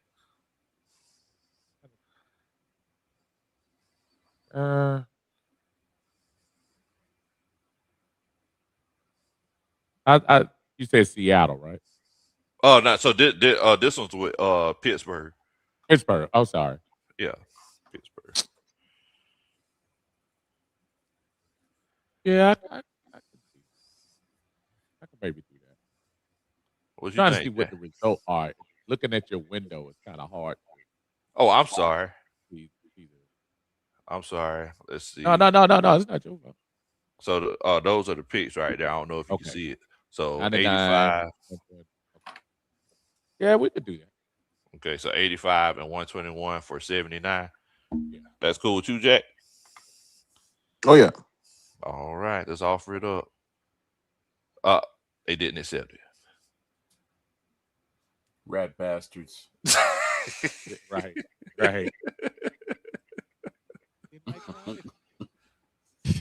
We're trying to elevate here, man. You want to try for the 135th pick? Yeah, let's try it. Okay. And 85? Yeah, 85 and 135. Yeah, okay, let's do it. Yeah, that's still good. Damn, I'm being stingy. That 91% don't mean nothing. It don't mean nothing. As a 91% chance, I guess not. Nah, man, bump them, bro. I don't even want to deal with that. I'm gonna look like going to you 3 or 4 times. Man, you can kick rocks. I don't like y'all anyway. Since y'all wanted to get rid of Mike Tomlin, bye. We don't want to trade with you anyway, Pittsburgh. We don't want to trade with you anyway. So you said that trade is full green right there with the Dolphins. They might do it. Okay, so they got the Dolphins. This is for their 87th and 130th pick. Yeah, let's try it. So if they want to slide one, we can give them next year's round 5. We really don't give a shit at that point. We're just trying to move up in this draft. Sir, I don't know if you were paying attention to the press conference, but your new general manager, Ian Cunningham, said he will never, and I repeat, never have 5 picks again, sir. Okay? So you better be very judicious about that. Trade it. You didn't trade him next year's pick, did you, Lo? No, I didn't trade him next year. Okay, Ian gonna call you. You're gonna be in his office Monday morning. Love, let's have a conversation. I saw your show the other night, and I'm not with that. Okay. Oh man. Next year, I want you to know, Lo, we're gonna have 20 picks. Okay, we're gonna have 20 picks. Hey, Lo, respectfully, can you move Eric Parker's comment off the screen? He already fell asleep. It's past his bedtime. Oh wow. That's probably been bugging Jack the entire time that's been up there. He hasn't been able to concentrate. So now you got 79, 90, 94, 151, 227, and 238. Oh, we done got some extra picks here now. Got a What? couple Okay. That's extra what picks. they got. No, that's what we got. Those are the picks we have now. That's like Miami Dolphins, don't it? Hold on. Yeah, they took the 79. We took the Oh yeah, 87 I'm and the sorry. 130. I'm sorry. Yeah. Okay. Dolphins are on the clock. Okay, my apologies. Okay. That's the picks I was they getting got. ready to say that's a lot Yeah. more than 5. Yeah, my bad. We have 87, 122, 130, 215, and 231. That sounds a whole lot. Okay, Worse. so that's 5 left. Yeah. So that means we walk away with 6. Mhm. Six. And Devin Moore, who we picked last round, was still on the board, and we got him at the 79. So he's still on the board at 80 something. He's still on the board. Who have we picked so far, Lo? So far we took Jacob Rodriguez. J-Rod. Yes, sir. J-Rod, because Jack was throwing a fit respectfully. Right. Respectfully. Hell no, T-Will. I don't want that pick. You know what? Who's the wide receivers available? Because I see Ted Hurst. Ted Hurst is there. You Now, went you to can't Georgia get- State? Yeah, you can't get Zachariah Branch. That's another one. That's the next best thing smoking in them late rounds. No, wait. Hold on, man. Look at his grades by games. You went to Georgia State too, though. That's what I'm saying. He didn't have the greatest quarterback, but the kid was flashy. Kind of like the young man who went to UConn too as well. UConn ain't got a really good football program, but he was one of the top wide receivers in the draft. Respectfully, we moving on. Let's look at somebody. No, absolutely not. Wow. That man had a 48 on that game up there. A 48, bro. Wow, we dogging Ted Hurst like that. I'm not dogging Ted Hurst. I'm just saying. What we had picked 80. Who else is out there, man? All right, so Malachi Fields is the next best one too as well. He's solid with Notre Dame. I mean, they at least had a quarterback. Jack told my guy hell no, but he gonna man. I'm not even gonna do it. I'm not even gonna do it. Oh man. All right, yeah. What's the name? Numbers look better than his though, because he's got some 50s in here. I don't know. What do y'all think, Uncle Steve? What you think? Give me your thoughts, sir. Malachi Fields. We can't hear you. No. Can you hear me now? Yeah. Okay. As y'all are doing this, I'm going back and forth on just show you because I can barely see some of the. I'm sorry. But no, it's not you. It's the prescription in my glasses. I was trying to look at Malachi Fields. Oh, okay. I can pull him up over here this way too. Malachi Fields is 6'4", 222. 222. What's his 40? I'm looking it up right now. Thank you, brother. Malachi Fields 40 time is 4.61. Ooh. Nope. Pretty slow. Ooh. Yeah. It But- shed a little light on those things. But he caught it when it got to him. 2.7 drop rate. But that contested catch rate is just 47%. That's not too high. So he's not a fighter when it's up for grabs, or he doesn't win when it's up for grabs. Let me put it: he doesn't win consistently. What was Ted Hurst's drop rate and 40 time? And also, I did want to say too, for you to be 6'4", 222, You need to be catching that ball. Well, not only that, you only force 6 missed tackles. Look at Hurst. You too big for that, Bo. Yeah, his drop rate is 9%, bro. Contested catch rate is 59%. That's all. Yeah, 7 drops in 2025. But he forced 17 missed tackles, almost 3 times as much as Malachi Fields. What was his 40 time? Oh, hold on.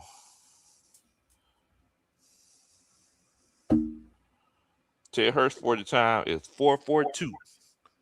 Boy, flying in there. Let's stay home. You said let's stay home up? Yeah. All right, let's stay home with Ted Hurst. You got outvoted on this one, T. Will. He can walk to the Mercedes Benz. Yeah, he probably still in the dorms. Hey, man. I You guess you I don't have to did. take the plane ride to Flowery Branch. You can hop I- Yeah. 985 to roll on up there. Let me tell you something. If we pick him and he on the practice squad, I'm gonna come see Uncle Steve Hey, in his suite. I'm gonna look over at Uncle Steve in his suite when he's sitting on his couch, and I'm gonna say, "I tried to tell you, sir." That's what I'm gonna do. that's fine. What you gonna And as what you I'm gonna do is you passing gonna the drink, email the and I'm passing my drink to Casey Washington. I'm like, right. what are you talking You about gonna over go here? you gonna go to I Uncle like, Steve, you gonna email the Falcons. What you gonna do? You gonna email the Falcons. No, I gotta mess with Uncle Steve. You know, Uncle Steve sitting down there in the suite with the folk with money. So that's the hey, closest I'm gonna get I, to. I just I'm happened gonna to, go on the porch and I'm gonna say, "Hey, Uncle Steve," because I'm gonna be with the peasants, and I'm gonna say, "Hey, Uncle I Steve, just happened I to, I told you," and he's gonna look at me and sip his. What's he gonna be drinking on? What's he gonna be drinking on? Coke Zero. Champagne. He's He gonna be sits in this yeah, he's gonna be he sipping his sits in the suite, champagne. so we're looking at champagne. That's what they He's, give. Coke, he's gonna be Coke, sipping his champagne. He's gonna be Coke That's what like, they give Zero. you when you walk in there. You Coke, see, Coke Zero. I, All right, y'all so it's wrong. looking like so the Steelers they say they want to trade. So Hang up the phone. yeah, okay, all right. they can 'Cause I was get the gonna say finger. I was gonna We say offered them three. They can get the finger. okay. No, Okay, Pittsburgh. okay, No, okay. Well, no. okay. All right. Matter of fact, no. Oh, Tyreek Zapp is on the board. Okay. 6'2", 274. This is legitimately a Zach Harrison clone. The only issue that I have with him is that his pants are too small. You ever seen Well, him wearing them biker shorts, Uncle Steve? no, I ain't seen it. I No. haven't, but I was trying to look at the spelling of his name. That was kind of Oh, Tyreek, yeah. Terry. Mama was, yeah. She Mama tried to be that different. medicine got to her. Hi, You baby. Don't know? put your hands on that. Oh man. Hey, bitch. So you got Jacob Rodriguez and Ted Hurst so far. Um, Brian Parker's on the board. If you're not that sure about Caleb McGarry and Storm Norton, that's an option. The young man from Miami should still be on the board too. I forget his name, Francis. I think it's in Nolaway, in Nolawe. I forget his last name, but he did a good job this year. How you spell Uh, his last name? oh man, I can't remember. He's Miami. He's a Miami Hurricane offensive tackle. I think he plays guard too as well. Big boy. He was out there hustling. Oh, he is off the board. Yeah, he's He's got gone. four. Hmm?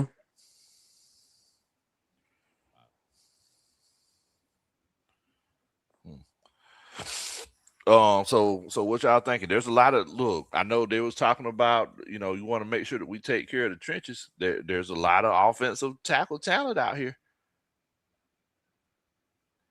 You got Brian Parker, Jude Bowery, Trey Zoom, J.C. Davis. All these are tackles. Well, Lo, you are the resident expert on the big pretties. Hello. Give us your thoughts, sir.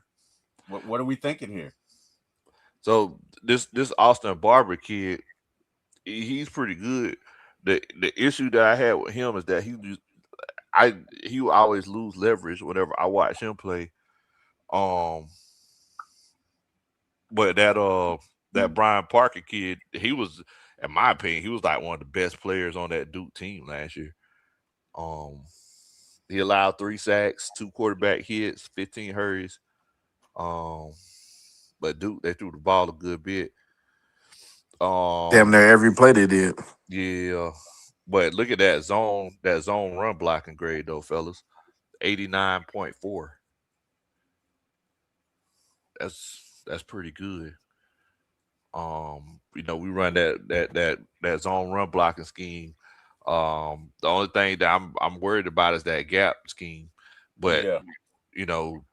do y'all think we should take a tackle?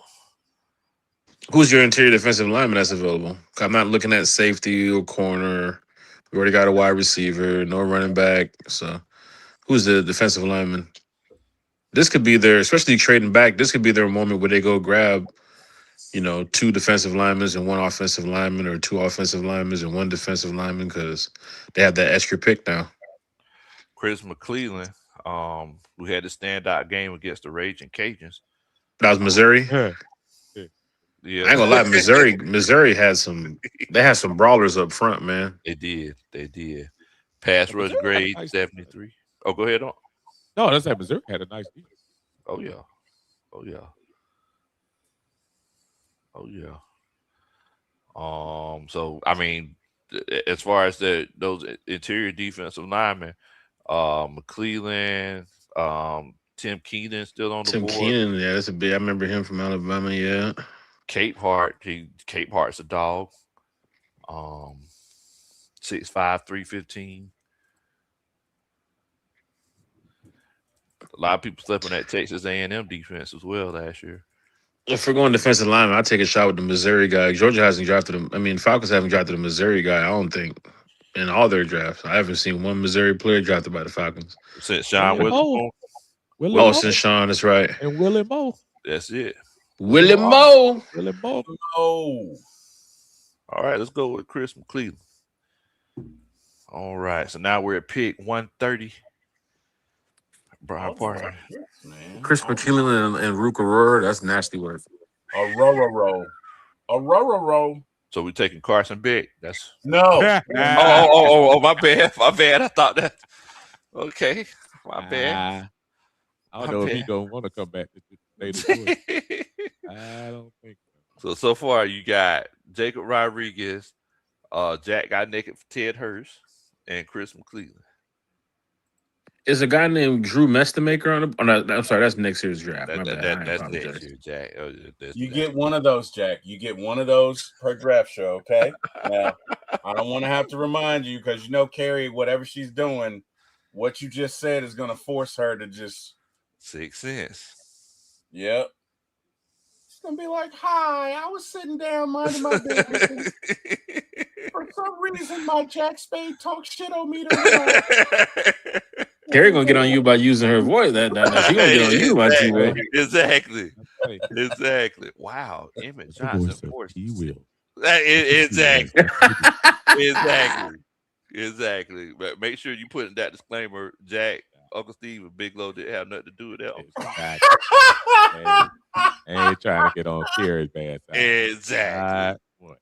Exactly. Should have seen the other day. We was just having a nice casual conversation. I made a joke about Carrie, and T-Wo went straight to the chat. Hey, Carrie, Jackson here talking about you. As we live on the show. Carrie jumps on.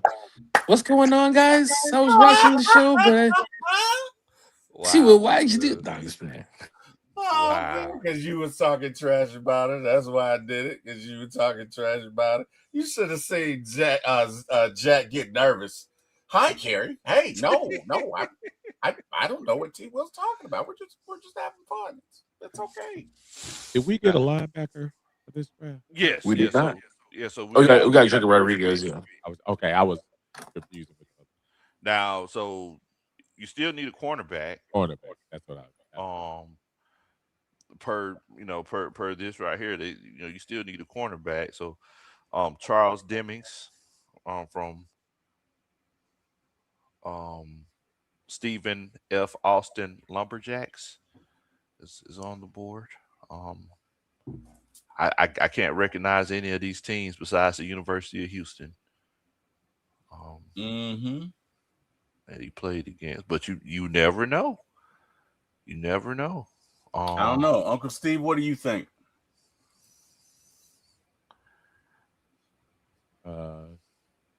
I look at.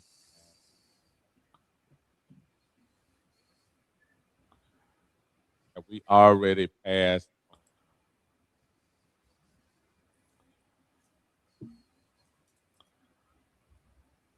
Who that? We already passed on. It was Dalen Edwards. I mean Everett still available. Dalen Everett. Let's see.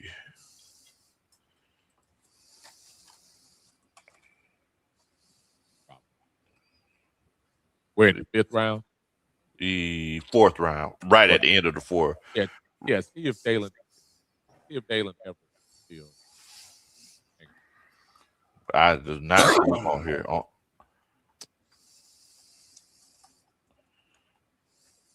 Right, right. The rating. I do not see him on there. He a cornerback? He's a cornerback. Yeah, Everett. Georgia. We were talking about it last. Oh, Dalen Everett. What about Ephesians Price? 6'3",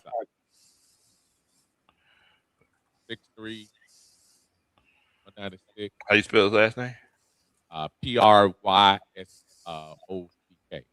Okay, here. Price. Biblical name. Okay. Biblical. Yep, he's on there.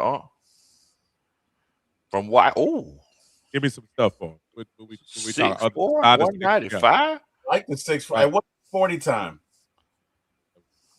Let's see. What's the cone and shuffle time? Look at that. I'm definitely worried about that. 6'5". Sheesh.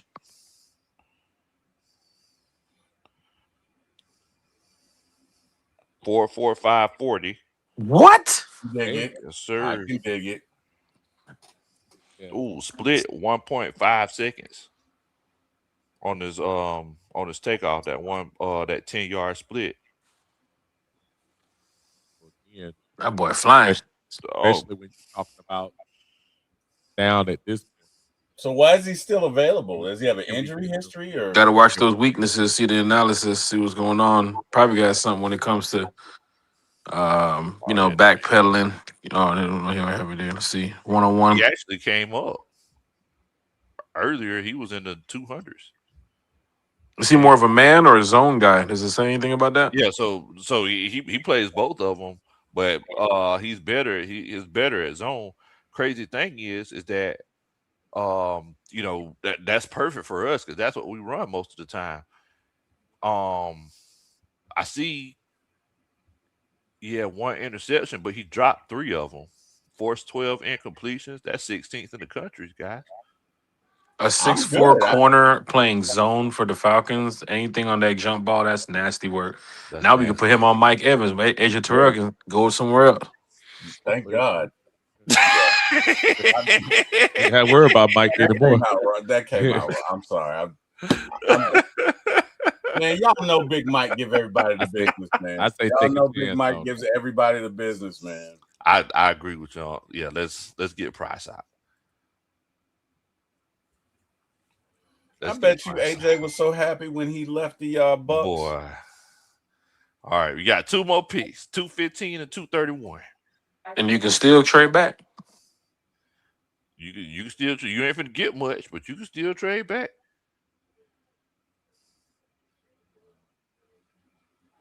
Now Bryson Eason, he's pretty good. 6'3", 315, defensive lineman. So far we got Chris McClellan, we got Ephesians Price out, we got Ted Hurst and Jacob Rodriguez. That's a pretty good draft, fellas. Y'all doing y'all thing. What do the aunties say? Y'all doing y'all big one, right? Ain't that what they say? That's what they say, brother. Oh, okay. Or so I'm told. Oh, okay. I got you.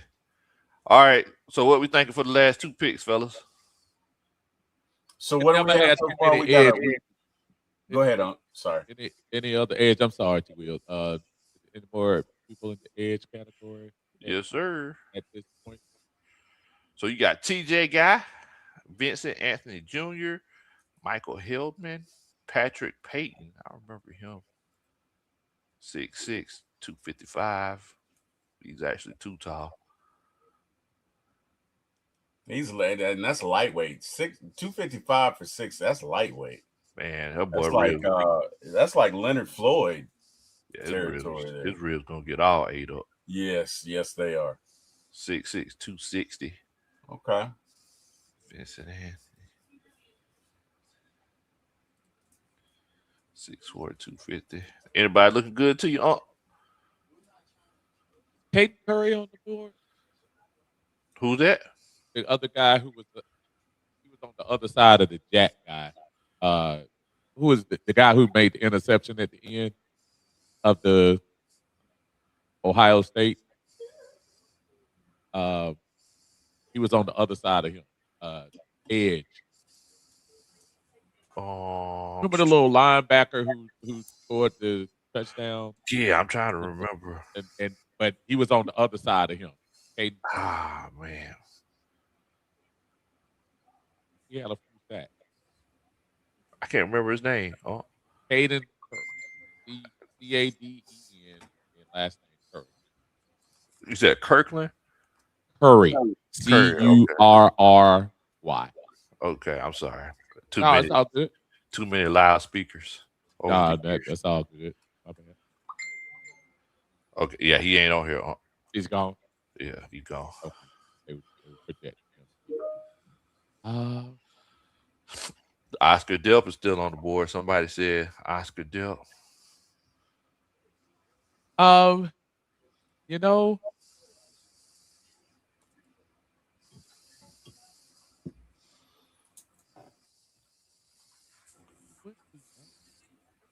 Do we take a cornerback?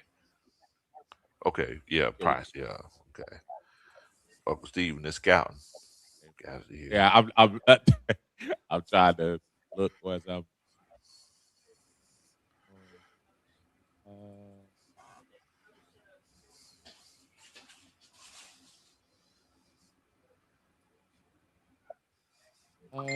This that guy everybody been talking about? The Tyron Montgomery kid? Where's he come out I of? don't know. His grades look good. Yeah, I think this is the guy everybody was talking about. He had the 119 catches for 1,500 yards, but everybody was talking about is because he played with the John Carroll Blue Streaks. But they said he went to the what you call it and just went crazy. The combine, but In the gaming world, we call him a creative player. I mean, look, he did it. He did it all kinds of ways. Like, he got 291 screen yards, deep yards, 426, 12 deep catches. I mean, so I mean, it looks like he could get open. Hey, why not? Why not? Why not? Let's take a flyer on him. Now, hold on. My bad. I'm sorry. What were you gonna say, Jack? We took him over Kobe. So Kobe Young? Kobe Young. Man, you know Kobe gonna drop. Kobe gonna drop the pen whenever he signed his contract. Sheesh.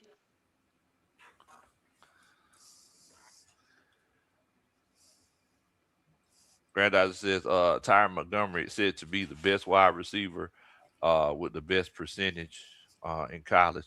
Yeah, I heard a whole bunch about him now. They said that he's a lot of people thinking he's the real deal, but I think the reason why he's at that school is because he got in trouble. Now, do the Falcons want to follow that up? You know? Yeah, we already got one of those.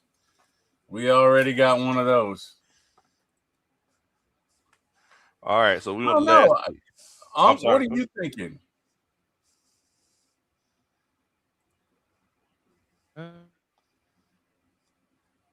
Yeah. I mean, at this point, right now, best player, right?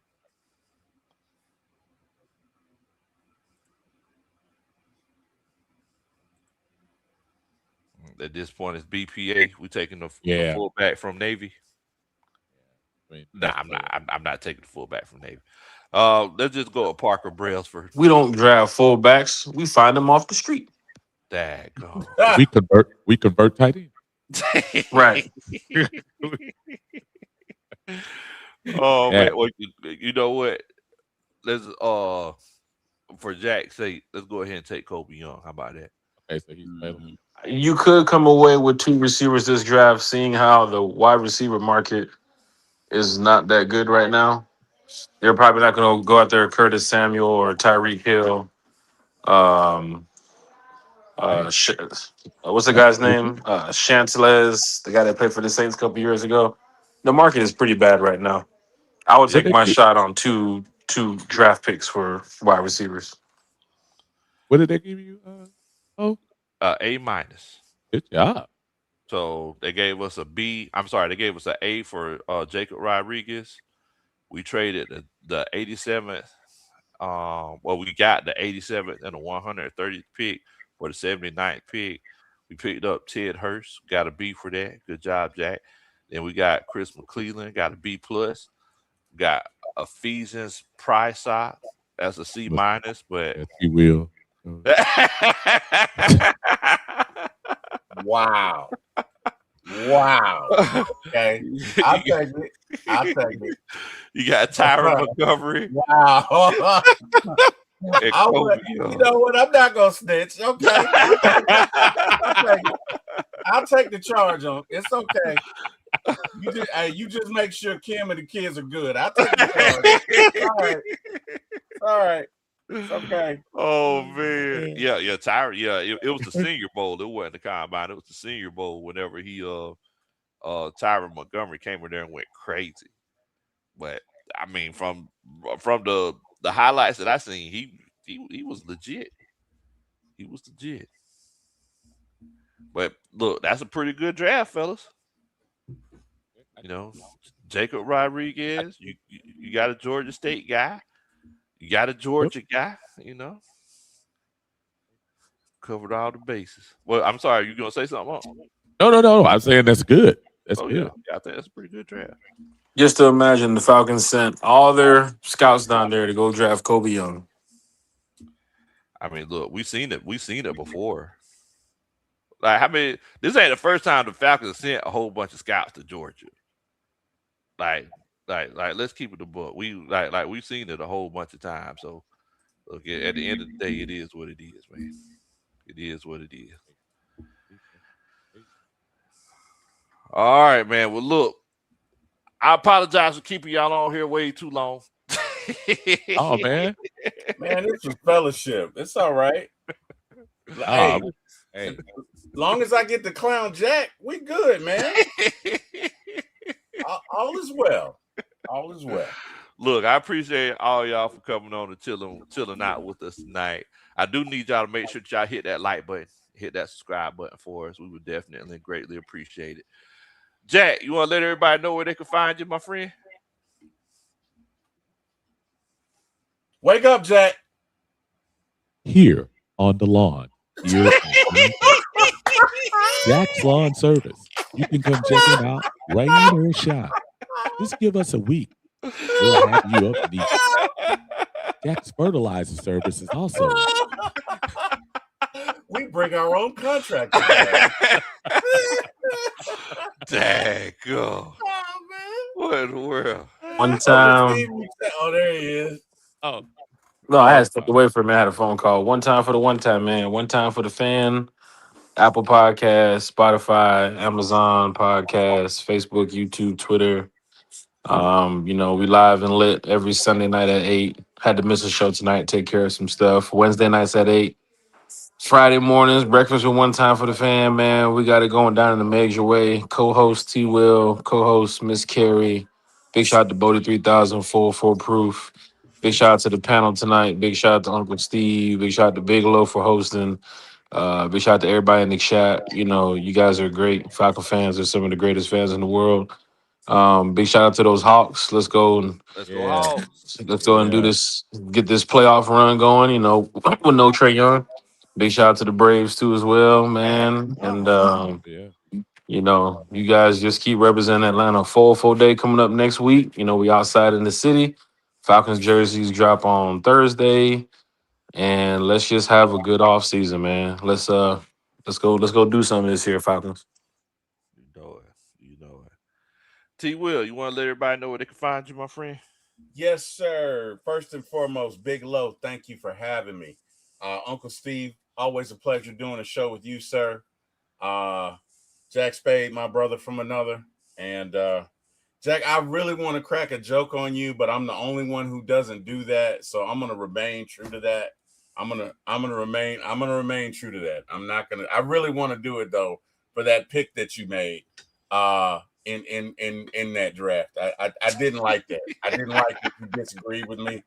But you my guy. You gave me my shot, so I'm not gonna go against you. But I really didn't like that pick. Anyway, I'm just kidding. Hey, to everybody who joined us in the chat, we thank y'all, man. Y'all could have been anywhere in the world. Y'all chose to come and kick it with us. You can find me at the number 4, my ATL Sports 1 on YouTube. We got a show tomorrow night at 6:30 p.m. It's the Terry, Carey, and Eric show. Come check us out. Guess what? If you like TV shows and or movies, you can come check me out at For My ATL Movies on YouTube as well. Want to thank God for waking me up and sending me in all y'all's path. Y'all have an amazing day. Thanks, everybody. Thanks again, Lo. Oh, yeah, definitely, man. Definitely. Uncle Steve, you want to let everybody know where they can find you, my friend? Y'all can check out your Uncle Steve's Lounge. I as well will be on tomorrow evening. Probably usually go on a little bit after he will usually does his thing because I'm always trying to catch them at the beginning. For Uncle Steve's Lounge, the Monday Minutia, we'll catch you up on a lot of things. Been out of town a couple of weeks, so we haven't had the Minutia in a while. So I will be on tomorrow, YouTube, those Facebook folks that follow me, and I'm also on X. Check me out. Thank you so much, Lo. I appreciate you hosting this. Thank you so much, T Wheel, Jack, y'all doing your thing. Everybody in the chat, thank you so much. Can't wait to get this season started and especially get this draft rolling in a couple of weeks. Definitely, man. Definitely. Gentlemen, I want to thank each and every one of y'all for coming on and chopping it up with Old Country Boy tonight on this lazy Sunday night. Y'all could have been anywhere in the world tonight. Jack, he could have been on top of somebody's roof giving an estimate for some repairs that, he's starting tomorrow. Make sure he's at Home Depot first thing in the morning. Oh. The T Will, he could have been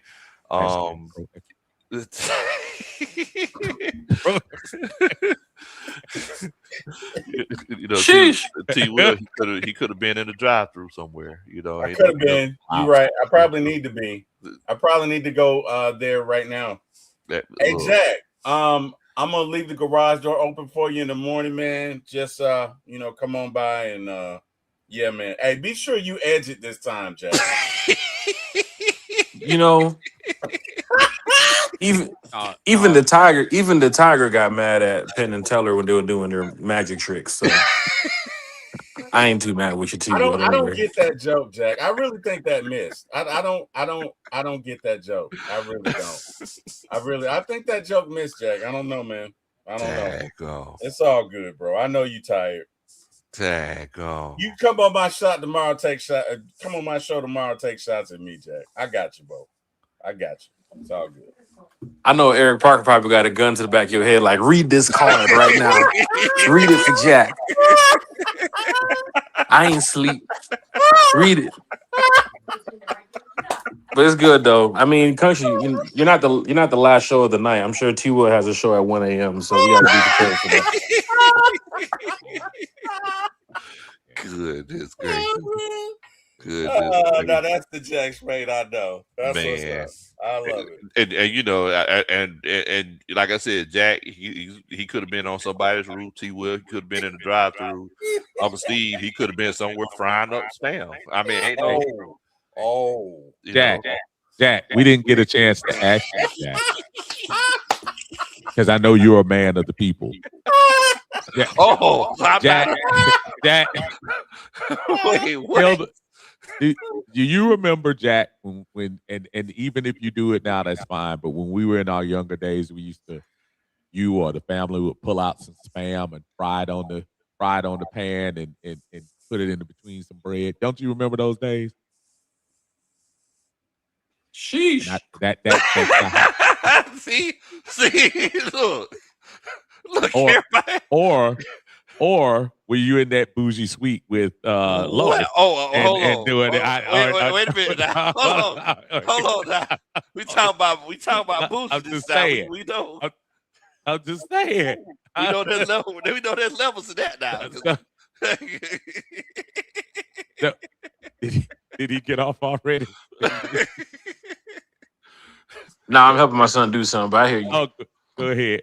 Yeah, Yeah. it's all good. Did you ever partake in the fried spam? I've had it before, but wasn't something I was, trying to get up and get breakfast. Oh yeah, fried spam this morning. Now we ain't doing all that. But yeah, I did have some But you fried spam have once or had it. twice. So Yeah, you once or have at least twice. had it. Okay. Yeah. All right. Yeah, now, and I'm saying more in your probably in your youth more than when you didn't have the choices that you have. I'm not saying you wake up in the morning and say Waffle House or fried spam. I'm talking about like back when you probably had less choices. Yeah, I've had it once or twice. Yeah. Okay. All right. So that's 3 against 1. So that's all. Wait, when did it turn against that's all. I'm just saying. Only one of us here. Only one of us here hasn't had it. One of us was too bougie to walk to Publix or Kroger or Aldi and go down and get spam and get the little fake key and open up the spam. Yeah, I didn't know spam. I didn't know Whole Foods had spam. I didn't know Trader Joe's had spam. Well, y'all. Did he say Sprouts got spam? Yeah, Sprouts got spam. Man, go. What? Man. There you go. Spam. Look, Sprouts and Whole Foods, they just show That anybody kid look. say Piggly Wiggly. Exactly. Hey. I know what I'm getting low for Christmas. T-Well, speaking of Piggly Wiggly, what time y'all close tomorrow? I need to come by there and get some more shrimp. Dang. Hey, we close at 10 tomorrow, bro. So Dang, don't be late.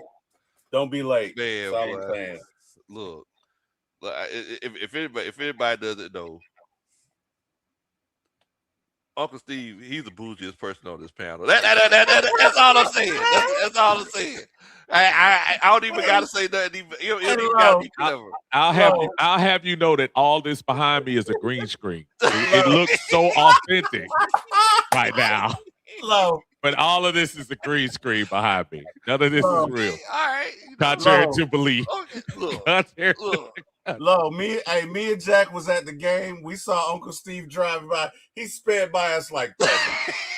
Uncle instead of 5 miles per hour on that parking deck, Uncle Steve was doing like 15 when he saw us.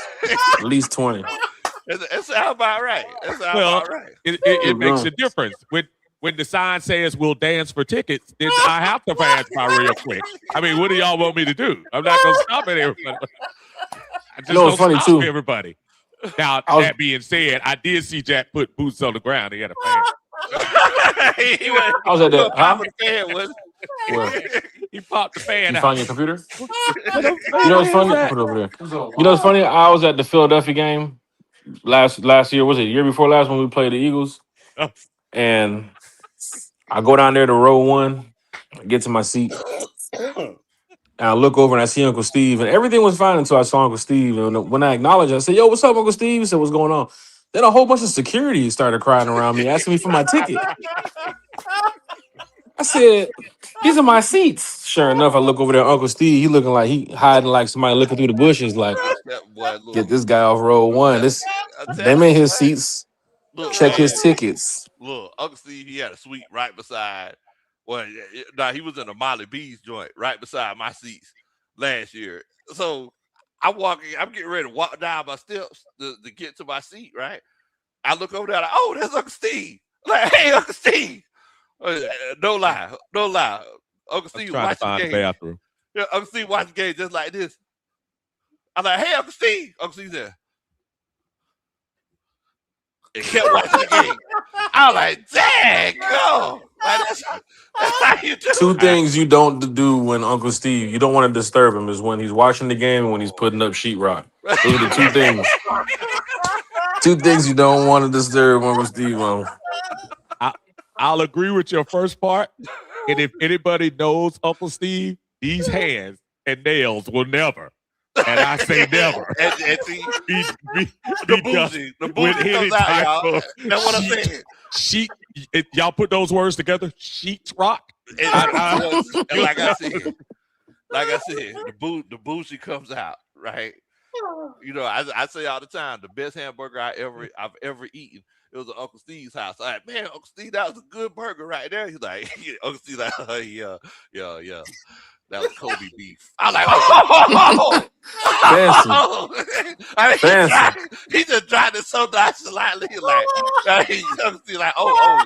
I was like, man, that was a good burger, Uncle Steve. He's like, no, that was a good Kobe beef burger. Did he have one of those? Did he have one of those electronic card readers to read your credit card before you left out the door? You can also leave a tip too as well, Big Country. We do tap at our house, Jack. Oh man. Don't just be laughing now. You had Rasta pasta at 9:30 in the morning at training camp at 100 degrees. It's true. It was delicious. As a matter of fact, when we go back to camp this week, if there's this year, I'm gonna have some Rasta pasta again. Man, look. It was outstanding. Man, it was I remember all of this when I'm in my training camp hour. Sweet. When I'm looking, the tower, we're not around people. We're in our own. When me and AB. Well, I guess this year will be Ian. Me and Ian will be up there in our suite. I told you. I'm gonna remember all of that. Just be sure and say hi to the peasants, okay? Exactly. Just say hi. Just throw us some water or something.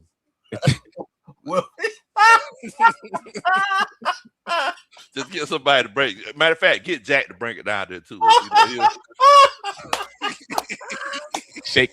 I'm always hoping the Falcons have a good season, but just in case, if they end up, falling below 500 and it's looking bad this year. If you see me talking to Kevin Stefanski around week 15, chances are it's a guy named Drew Mestonmaker from the University of Oklahoma State. Lord. Just make sure and tell Jack to put an apron on when he brings that water down, so we'll know.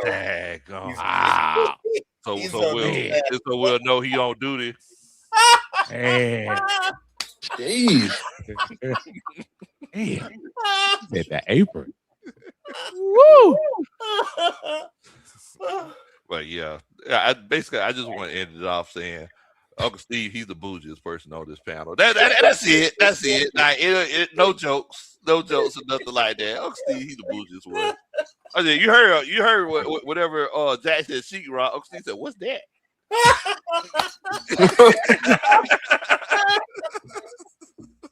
Oh man! That one whole word, or is that? Is that a noun? Man, is it a dangling participle? What is that? I'm telling you, boy. I'm telling you. You're beat up. I could be fine with. Now, some of us have significant others that to worry about. When we start talking about where we're having this event, I think we might. If we can go, it's looking like it's gonna be Diesel Tap House again, Yuri. Right. It's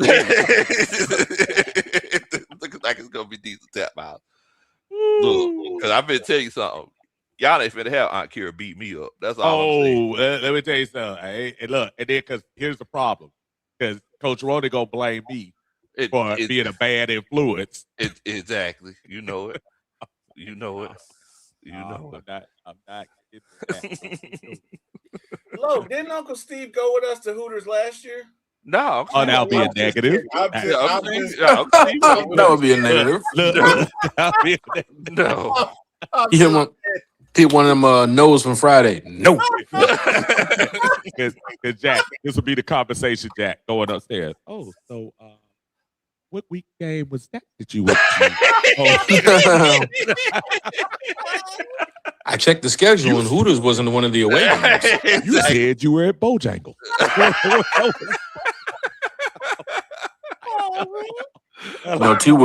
T-Will he in there like Quagmire. Giggity, giggity, giggity, giggity. Oh, man. Boy, look, man. We're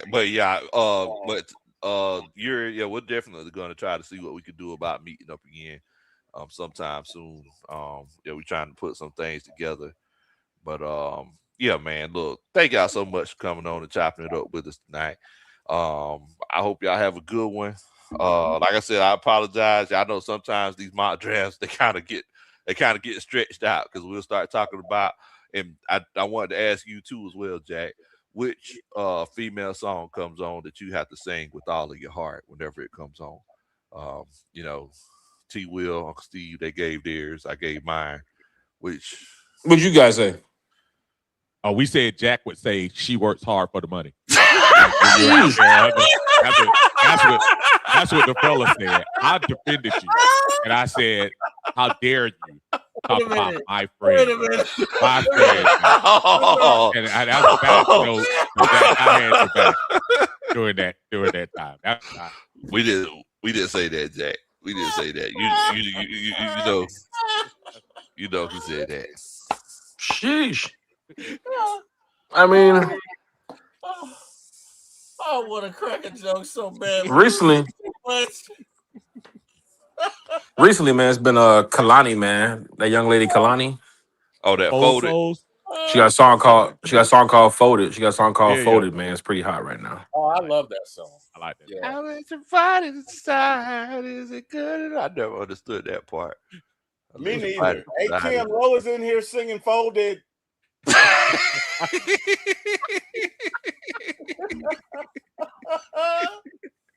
And Jack loves She Works Hard for the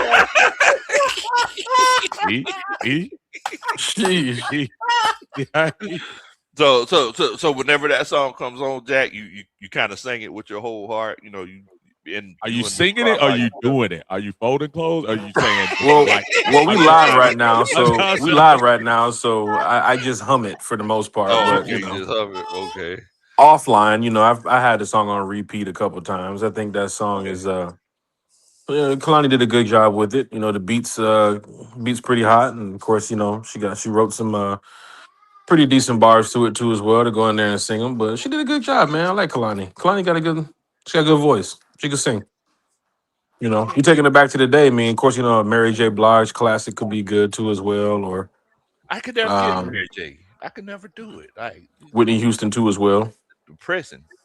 Yeah, Mhm. Yeah. But if we going back now, Sade, you can't say nothing about Sade. Nah, Sade got some songs, man.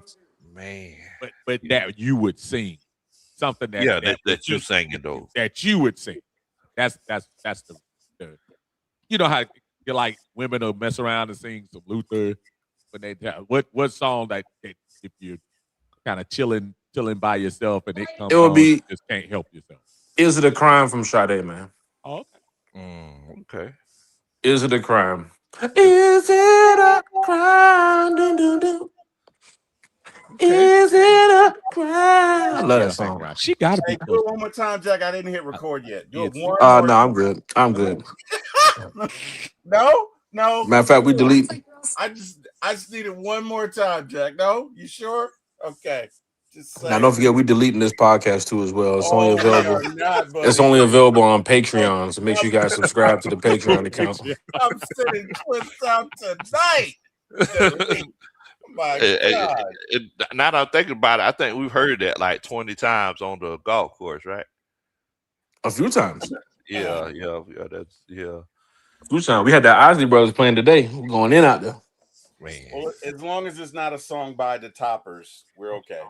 Jeez. Dang, you can't beat it. Okay, well, yeah, you can't beat Sade. Can't beat Sade. I would say that Anita Baker, that was a song I've sung a lot by myself, a whole bunch. I just love the way her voice sounds. But yeah, can't beat it. Well, look, man, thank y'all so much for coming on Chopping It Up with us. Y'all make sure that y'all hit that like button. Also, make sure y'all hit that subscribe button. If you made it to the end of this show, you deserve a pat on the back. You pat yourself on the back. Thank you. Take care. Rise up. What in the world, bro?